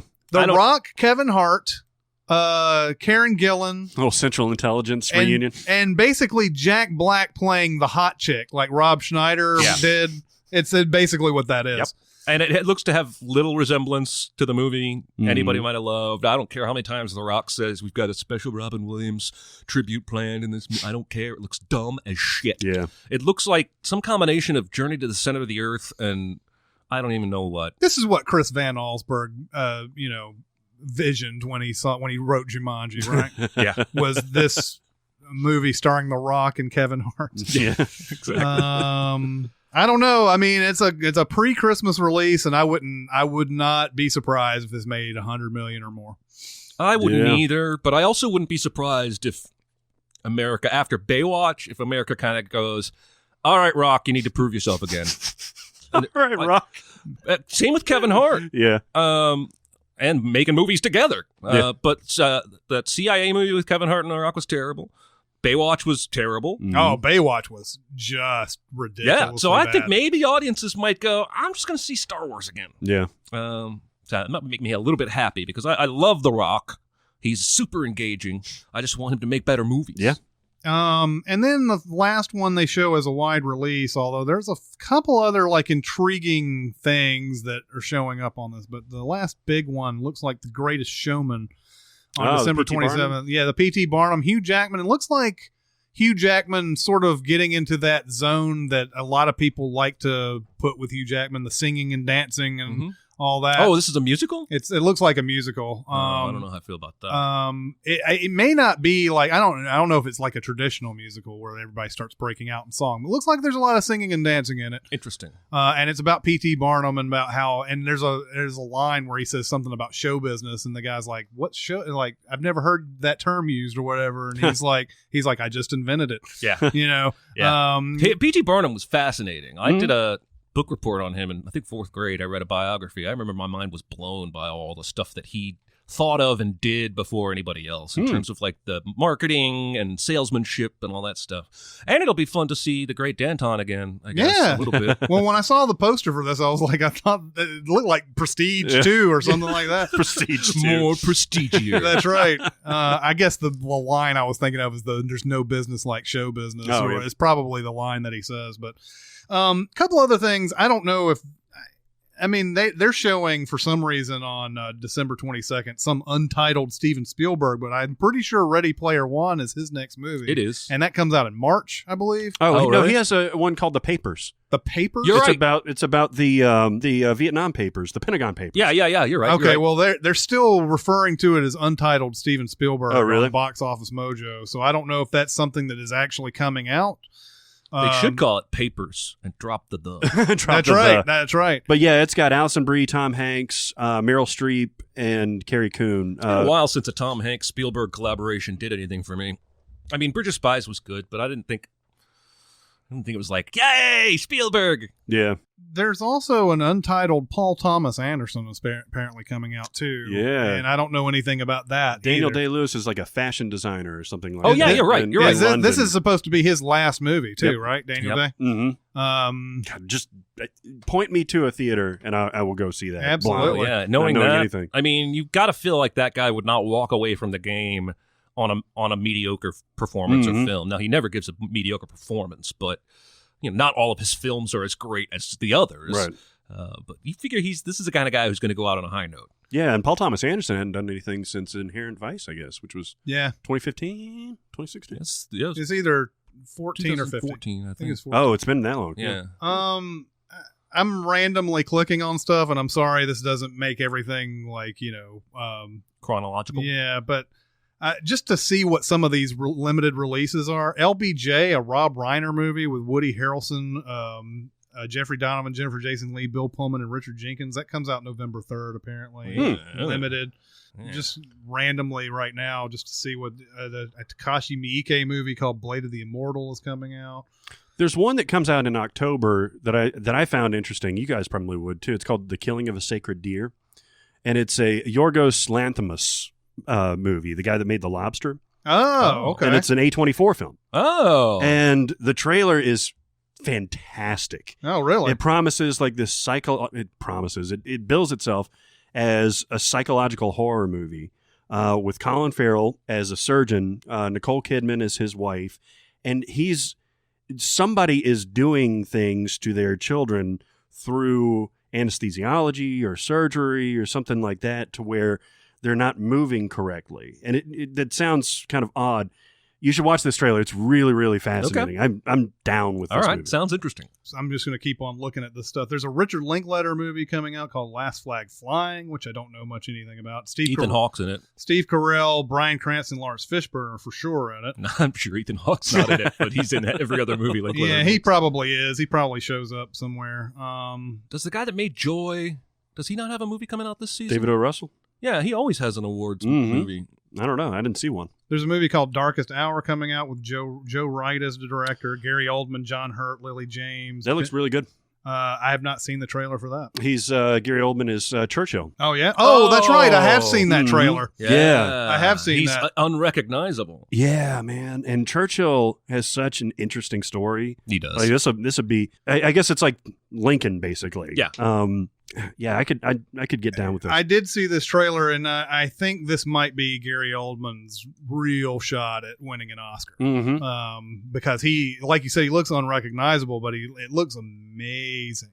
So I'm looking forward to Plus, that. there's always at least one acting Oscar that goes to somebody who's earned it for the last 15 years, whether or not they earned it this year. He might be in line for that. And he's only been nominated one time. I think everybody loves this guy, and this is a perfect opportunity for him to get one. And I don't know. Was it Tinker Tailor Soldier Spy was the one that he... Yeah. That was his first time. That's crazy, That's man. All right. Well, that'll do it for the fall and winter preview. Winter is coming. That's right. That was big. We went through a few that are not going to come out, and there's probably a few we missed out of this whole group, but that's the big ones that are coming out. So what are we excited about out of all this? I think I'm excited for Happy Death Day, Thor Ragnarok, The Last Jedi, Molly's Game. And there's a couple others sprinkled in there, but those are the four that stand out. Alexander Payne one. Alexander Payne one is the downsizing. Yeah, is going to be yeah. that'll be definitely on my list. So that's some stuff to be excited about. A lot of good stuff coming out. I mean, even I'm kind of interested in this Lego Ninjago thing, but I have spent a lot more time with Ninjago than you guys have. Yeah, but that would be on my list too. Yeah. But it's always good going into a 4-month movie season where there's at least 4 movies I want to see. Mm-hmm. That's a good sign. Yeah. Doesn't mean it'll end good, but that's a good sign. We had 3 or 4 that we were excited to see in the summer movie preview. And I they are think all we good. delivered with, War for the Planet of the Apes, Dunkirk, Wonder Woman was good. What else? Well, I don't remember actually being excited about Wonder Woman. That one actually ended up being way better than I thought it would be. But there is another one. Oh, Baby Driver ended up being good, even though the trailer was sort of like, I don't know. Yeah, so I guess that's a cautionary tale for this is, it's hard to judge a movie completely by its trailer. Right.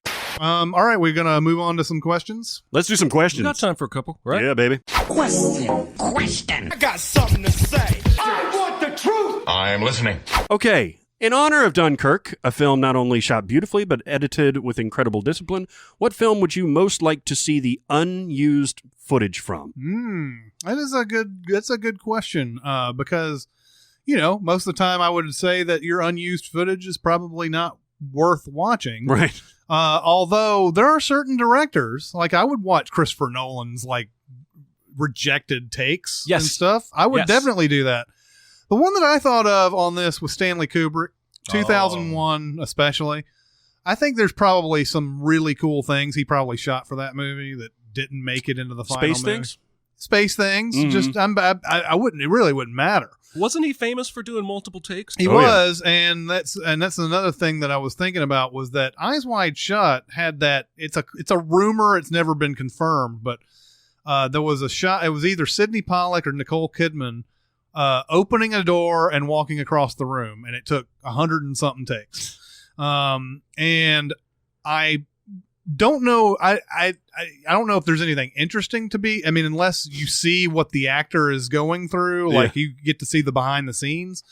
But it would be interesting to see a person walking into a room and then Kubrick just going, cut, and just, God damn it, Sidney. Yeah, exactly. And so you've directed movies before, haven't you?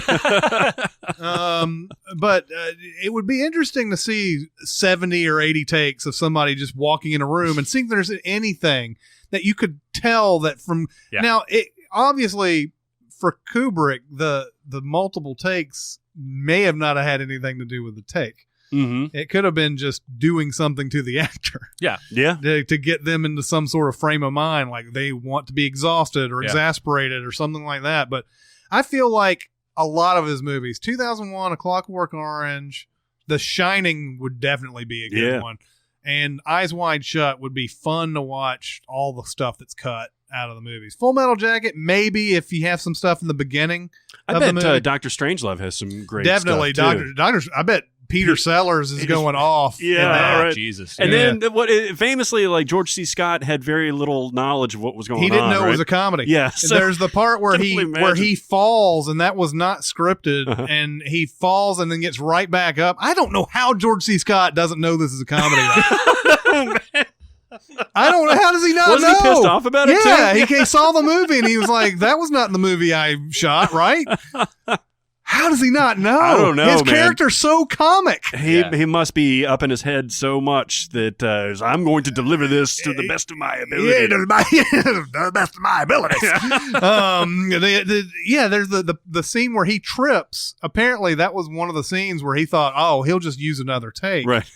But he gets up so like perfectly, like it never happened. Yeah. Oh my God! I mean, if George C. Scott didn't know he was not filming a comedy, if he didn't know he was filming a comedy, then you would have thought that him tripping, he would have just not continued with the line afterwards. Right. Yeah. I don't know. I guess Kubrick does that a lot because the kid in The Shining didn't know he was filming a horror that's movie. true. So, That's true. There you go. But I would love to see some Kubrick outtakes. That's a good call. Good call. I'm going to steal the question asker's answer from the second part of what they said, or maybe it's what you said. No, it was the question. But flip it.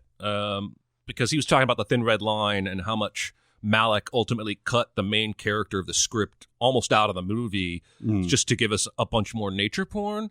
Man, I would die to watch hours of Terrence Malick nature porn. Yeah. I mean, if you took all the characters and dialogue out of the New World and just gave me 2 hours of that, like looking up in the trees as they sway in the wind, that shit is awesome. To the point, I even have proof.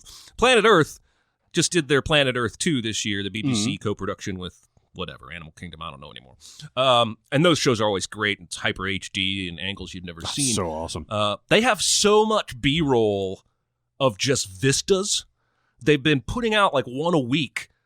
Like 10 hours of mountains, 8 hours of waves, and it's not just the same waves or the same mountains. It's like multiple different vistas and mountains and locations just because they shot so much shit while they were out there waiting for the animals to come by. And it's awesome. Like I could put that on and almost meditate. It's interesting you bring this up because there's a part in the Grizzly Man where Werner Herzog is talking about how the guy in the subject of the movie is he's got his hands on a lot of the footage that he shot, where he was just like taking video of like trees and stuff like that, and you hear Werner Herzog say he's like, I wish that I could have talked to him at the time that he made these movies, because a lot of times he comes into the frame and he starts talking and he doesn't understand that just shooting the nature has its own kind of poetry. And cause apparently like there's just shots where he's like, guess he's setting up the camera and everything. And you just see nothing but like grass blowing and, animals flying, birds flying around and everything. And that dude was weird. Yeah. Yes, he was. I've got a much less grandiose, example.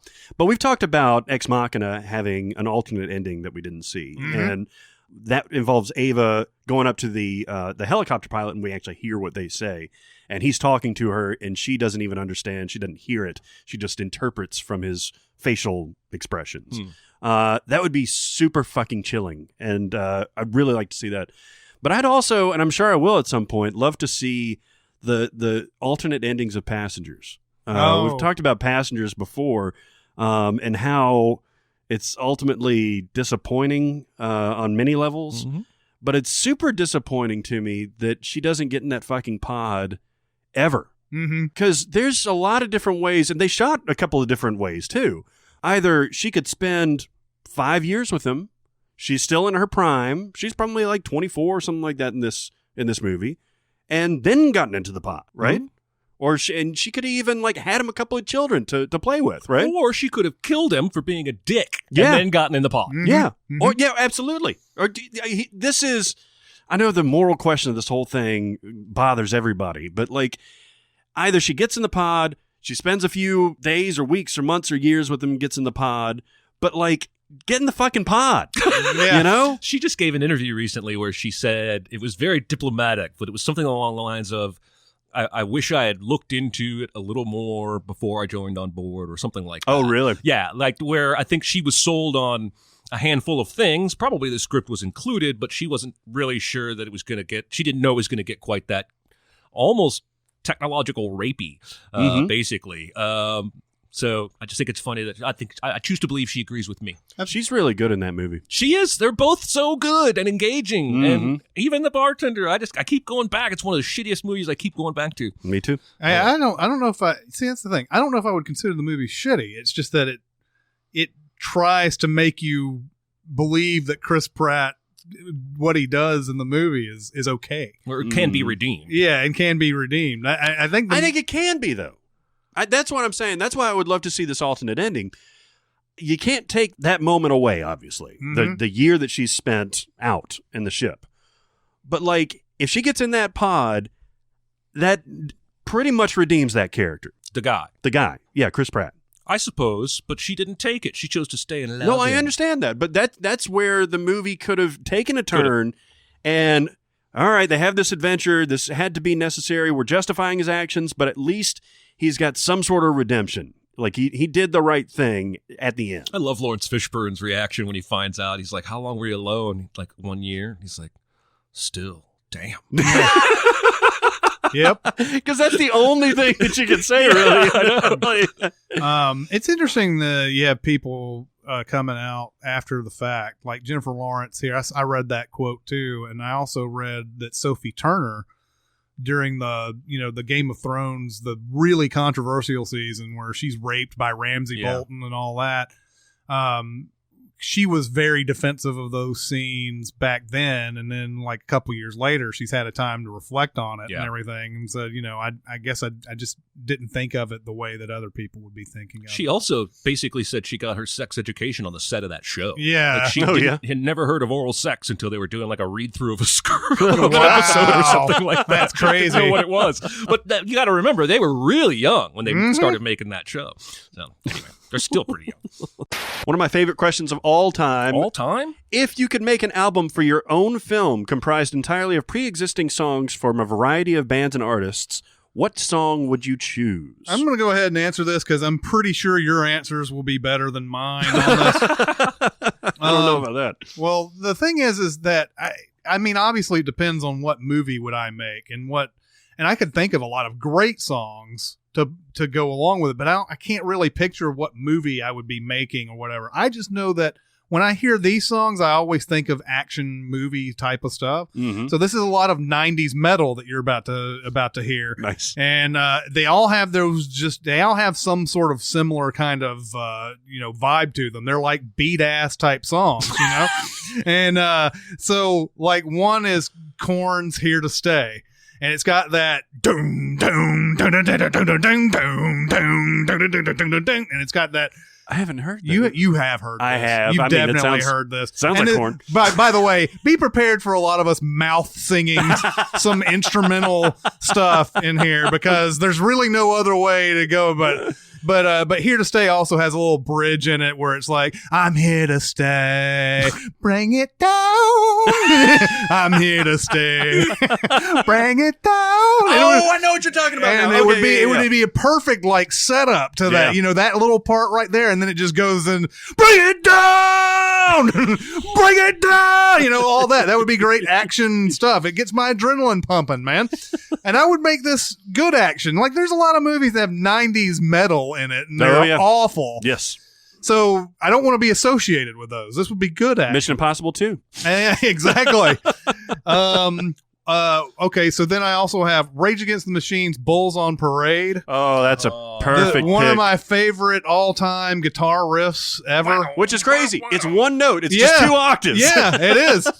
And it's just one of those things that just gets you in the mood for like some action. And every time I hear it, I'm like, yeah, man, let's do something. You know This what is I like great. about that song is it starts off with just like a single snare hit. It's like Yeah, man. Rage is one of those bands that my wife has to just tolerate when it comes on the radio. Because if I pass a Rage song, I stop, turn it up, and I jam, and she's just sitting there for 3 minutes suffering because it's like nowhere near what she would want to listen to. She listens to like folk music and whatnot, but she still lets me do it. Something that taps into it. That album that it was off of, Evil Empire, I think is actually better than their self-titled debut. I think so too. And I love that first album. Yeah, I do too. But that song, I'm always in the mood for some serious, like, let's break stuff. Not like the Limp Bizkit song, but not the actual break stuff song. Then there's White Zombie, More Human Than Human. Oh, I like that slide guitar. I love that. I love there's a certain beat to White Zombie. Yeah, like it's almost like you could dance to White Zombie songs. They actually did a dance remix of Thunder Kiss 65. Oh, did they? Yeah. Wow, that's crazy. I never heard that. I don't have to hear that. But More Human Than Human is another one that I love. I think it would be great in an action movie. Marilyn Manson's Beautiful People. I know that's it's a very common and all that. But I just love the opening, the drums and everything. All that. It builds really nice. And then another song called Space Lord from Monster Magnet. I was just listening to this song 2 days ago, and boy, that's a weird little song. Yeah, it is. It's got it's almost like funk metal. It's got like an acoustic guitar in it too. It's crazy. Yeah. Because the guy singing, it's almost like he's at some sort of like jazz festival or something like that when he's like singing and everything. But it's got metal in it, So it's Space Lord, mother. Doom, doom, doom, doom. Yep. Really heavy bass and everything to it. So those would be my 5 songs. Nice. I would have an awesome action movie that's like not Underworld or Mission Impossible 2 that goes along with it. I think they all have some good build up to them and a lot of like when it's playing, you're like you get really amped up for it. So take a look around. Was that the Limp Bizkit song? Yeah, Take a Look Around was the Mission Impossible 2 song. All right, is it my turn? Mm-hmm. I'm making either a romantic comedy or a comedy. So think like Old School or a romantic comedy that's good that I can't think of right now because there aren't very many of them. So right off the bat, opening credits, we're going with XTC, a British band. Yes. Stupidly Happy is the song. Awesome. Anybody, you know this song? Oh, yeah. I'm not familiar. This is my very favorite Make You Smile song. Mm-hmm. I cannot listen to this song. Now, most of their music is this way. Like Senses Working Overtime is great. They're a very kind of boppy, poppy, harmony-laden British pop band. Except for Dear God. Yes. But Stupidly Happy, I just think would be a great way to set the tone. If you listen to this song afterwards, I imagine some people will be doing that. I think you'll see what I mean. Mm-hmm. Over some of the main characters' morning routine with the credits rolling. But when it does get, a little bit sad or times look a little dark, I'm going to turn to Fountains of Wayne and we're going to do Fire Island. Nice. Which is a song no one will ever use in a movie because you can ask Fountains of Wayne fans their favorite song, and most of them will get 20 or 30 songs before they even come close to touching this one. But I love it. It's basically about fucking up the house while the parents are at Fire Island on vacation. We're old enough by now to take care of each other. And it's just got a very great mood setting. It's bittersweet. I like a lot of their songs. Then when everything's looking up before tragedy is yet to strike in the relationship or the endeavors, we're going to go back to that Guster Amsterdam song. Now, a lot of songs off this album would work for a movie for me, but this one has the most drive because it's got that it's just constantly driving motion. So I love it. Guster rules. And then when it's really sad and they might break up, we're going to play Nickel Creek's Doubting Thomas, which if you haven't heard it, I'm sure I've heard that before. I'm pretty sure it's a religious song in the sense that Doubting Thomas was the apostle who did not believe the resurrected Christ was actually him till he put his hand inside the sword wound on his side. And the song is essentially, seems to be saying, I'm a doubting Thomas. I can't quite make myself believe. And the opening line is, what will be left when I've drawn my last breath? Besides the folks I know and those who know me. And it's just a deep, deep song that gives me sads every time I listen to it. Because I think you can be a doubting Thomas about non-religious things, about your own self-worth, about the things you're trying to do in your relationship or what have you. I think all of us have moments where doubt clouds our ability to succeed. Anyway, so there you go. I haven't heard most of these songs. I don't think I'm gonna have to take a listen. Yeah, to well, them. I mean, you and I have different music tastes. Especially after the metal riff that you just went on. Yep. And I like Rage, but So I'm not saying these are all going to be up your alley. My sensibilities are a lot more pop. Like I like songs that make me happy. Well, I like Guster and all yeah. that. Oh, yeah. I mean, I like generally a lot of things. The metal phase was definitely in the 90s. Yeah. Like the stuff that they're playing now, I cannot tolerate it. Me neither. At all. It's like glorified country almost. It is, and it's over dramatic. Like I haven't met one metal front man outside of like kind of the fringe, the mainstream, that just doesn't like overpronounce things like Rob Thomas from Matchbox 20 or your boy Ed Kowalczyk from Live. I just can't get behind. So I don't know. That's all I got. I'll definitely listen to those songs. You got one more? Oh, I did, but it was too cliche. I had Seven Nation Army at the end when everything was looking up. Like, ain't nothing wrong with that. If it was old school, it would be right when they're like winning that competition at the end with the ribbon or whatever, marching slowly. And I would like to issue a plea that all sports fans stop chanting this. Yeah, sports. Everybody's got it. Everybody thinks it's theirs, and it's not. Yeah. And my own Baltimore Orioles do this, and it drives me crazy every time I watch one of their games. It kind of is more of a Baltimore thing than it is anywhere else, though, right? Well, maybe, but I don't know anybody can claim they did it first. There's a place in Italy that did it first. You know this? Yeah, there's an Italian football club or soccer stadium that was credited for doing it the first time. I read a thing on the background of how this became ubiquitous. But even though it's annoying, we're dumbing down the quality of this great song by turning it into some sort of sports chant. Because it's so easy to... Anyway, I don't know. But I love that fucking song. So that would be right at the swelling ending. But I thought once Chris started talking, I was like, oh, mine's a little cliche there at the end. It's probably also been in like 6 movies, but whatever. You could do, if you were worried about cliche, you could do another song from that album, The Hardest Button to Button, which has the similar beat. It's like...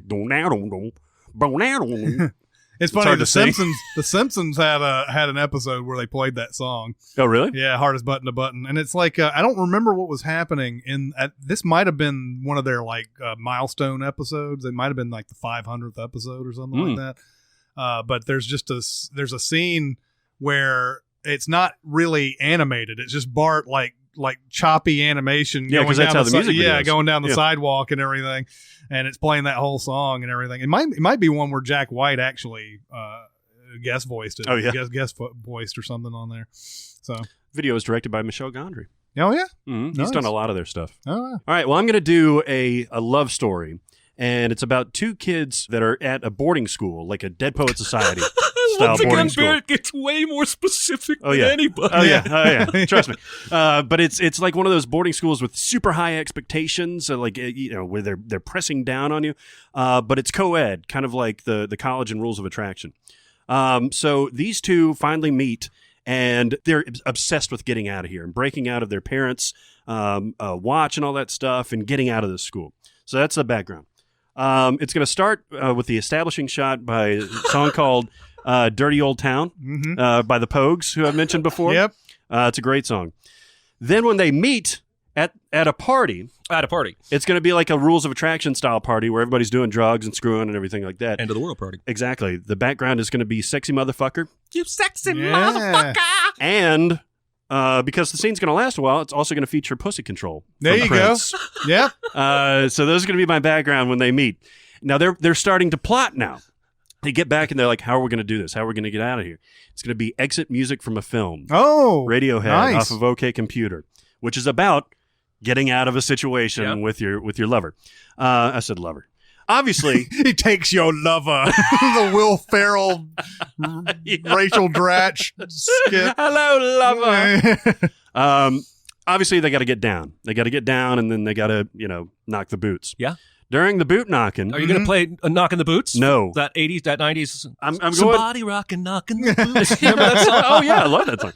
I'm going to go polar opposite, and I'm going to play Beethoven's second movement from the Pathétique Sonata, which you've heard before. I won't attempt to sing, but it's just a piano sonata. This is giving me vibes like that Leonard Cohen song in Watchmen during the sex scene. No. It's because these 2, they're not going to be like going at it like a couple of like mules humping or anything like that. But can we rewrite the script so they do? I have this weird juxtaposition of this very violent sex going on. We find a song by Government Mule. If they're not plowing each other, I'm not interested. pile driving like in the Heartbreak Kid thing. Yeah. Can you pile drive me like that? During the climax of the film, I don't know if you've heard this. I think you have. It's a song called Starla, Smashing Pumpkins. I'm sure I have, but it's this beautiful, epic thing that starts a very minimal like guitar strumming and turns into this wild and crazy like distortion fest at the end. It's awesome. You should listen to it if you haven't. It's off of Pisces Iscariot. Oh, okay. That's not their first one, right? No, it's the one in between Siamese Dream and Melancholy and Infinite Sadness. It's a bunch of B rolls. And then the last one, as the credits are starting to roll, it's going to be Death Cab for Cutie, I Will Possess Your Heart. Yeah. Oh. Which is also a very long song. It's like a 9-minute song. So it'll take up basically all the credits. And so was there a radio edit of that? Because I don't think I've ever heard the 9-minute one. Well, it's basically the opening riff, the doom doom doom doom doom doom doom doom doom doom doom doom. That goes on for like 7 minutes. Oh, really? So they truncated that. Oh, you know that part in that movie with John Cusack you love about records, High Fidelity, where he says, "I will now sell 5 copies of the Beta Band," and they put in that song. Yeah. When you go listen to that song in real life, first of all, it's like 7.5 minutes long. Yes, it is. And there's like 5 minutes of song before it gets to the part that is actually selling the record. That he puts it in and it starts. Dun, dun, dun, dun, dun, dun, dun, dun, dun. Yeah. But that's like 5 minutes into the song. That's the coda to the song. Yeah. Oh God, it's a great song. I never understood. I mean, those I kind of understand. You know those? Remember when they used to have hidden tracks on CD? Oh yeah. And everything. Guster has a Endless great one. Nameless. Oh, they do? And the end of Nevermind. Oh yeah? Yeah. Yeah, that's right. And there was the one on Tool's Undertow. Yeah. Where it'd be silent forever if you left the CD playing and you wouldn't even think anything about it. And then suddenly this hidden track comes on. It's nothing but like farm animals and all this other type of shit. And it's like that forever. And then finally it's like a little bit of a music going on. This is necessary. and this life feeds on life and all that. It's like it would be one of those like if you ran the Tool CD and did not know about the hidden track, it would scare the fuck out of you. Well, I'm pretty sure the Guster one, it's on the album after. I think it's on the album after Amsterdam. Keep It Together, and it's about Noah's Ark. Mm-hmm. And the only reason I knew it ever existed was I was driving and I was trying to find some place and the CD had ended and I just hadn't bumped it to the next CD yet. And after like a minute and a half, this little dreamy, boppy, toy box kind of a song, and it's like 2 at a time, 2 at a time. And it's about animals going into the Ark. It's great. Anyway, that's great. Green Day has one at the end of Dookie too. Yeah. I was all by myself. Yeah. You see, it's dying because people aren't buying albums anymore. I guess so. Yeah. Now you can't do a hidden track on SoundCloud. No, can't do that. Well, that was a good thought. Yeah, that'll do it for this week. Please keep going to SoundCloud, which was definitely saved. Yes, yes, it was. For now, not by chance. They took $170 million in funding from somebody, so they'll be around for a while. But it was the Vimeo people. Oh no, was it? Oh, well, I know that they changed CEOs, and their new CEO was the old CEO of Vimeo. Yeah. Okay. But like Barrett always says, you can go to other places to send your comments our way. And everything. Absolutely. If you want to go and give us a rating on iTunes, this is where the majority of people listen to us on iTunes.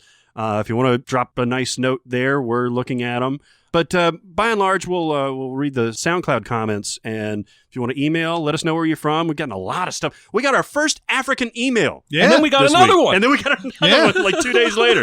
I was literally just talking to Chris last week about we've gotten, mail from or messages from all over the world, except for Africa. Mm-hmm. And that week we get 2. So let us know where you're from. We love, and if you're right down the street from us, that's fine too. Mm-hmm. We love you guys. And I don't really want to know if you're right down the street from us. My address keep is that blah, to blah, yourself. Blah. Yeah. But that'll do it for this week. It's Chris Atkins and Jeremy Scott and Barrett Sherrill. We'll see you next time. Thanks for listening. Comment on our episodes on our SoundCloud page. Check us out on YouTube, Twitter, Facebook, and Reddit. And be sure to visit Cinemasins.com.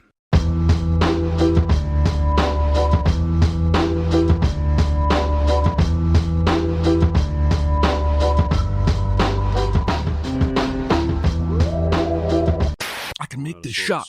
Well, then quit fucking around and do it already. Yeah, there's some intriguing shit coming up. Yeah. Yeah. There are a couple of movies I definitely want to see. Mm-hmm. There's a lot that I don't. And there's a lot that I don't. It's about how it is every holiday season. So the Nashville subreddit has been going nuts over this new pizza place called Slim and Huskies. Slim and Huskies. Have you heard of this? No. So it's a couple of whatever the university is in North Nashville. There's TSU. They're TSU grads. And one is really husky and played football, and the other one is not. They're friends, and they opened this restaurant in North Nashville, wherever that is. And it's all like community focused. Like they hire all local people, and I think they hired a convict or something. Like they're just trying to give back, but they all apparently make badass pizza. No kidding. Slim and Huskies. That might be. Is it a current convict or an ex-convict? I'm pretty sure it's an ex-convict. I don't even know if that's part of it. A pizza place where you make your own pie. Yeah. Although there's some people who you really roll love out the dough and you stick it in the oven. There's some people who really love that Papa Murphy's, though, man. Huh? They go home, they cook it. It tastes really good. It is, but it's more work. No. And it's almost the same price too. Yeah. There's that fondue place that's been on 2nd Avenue for forever. Melting Pot. Yeah. My old boss, man, for some reason, it really ground his gears that restaurant existed. And he would always say, why do I want to pay $50 to cook my own food? Yeah. Did you ever fondue when you were growing up? No. Well, Mom did fondue, but fondue for us was some kind of a cheese soup and pieces of bread. But then it wasn't like an actual pot.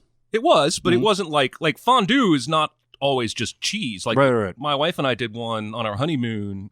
There's some kind of at the bed and breakfast we were at. They had a special fondue dinner in the shack or whatever. And so one of the things they brought out was like some kind of beef broth something. Oh, and we had pieces of meat that we could stick in there, and it would cook the meat. And then they went all through, even dessert. They had a dessert fondue. Oh, yeah. But again, it was a lot more work. Also, I don't really know when that piece of meat is cooked.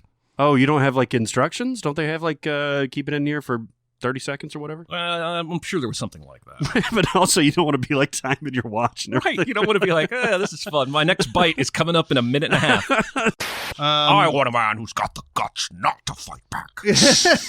That's a great impression. That's another Harrison Ford victory lap. Yeah. Yep.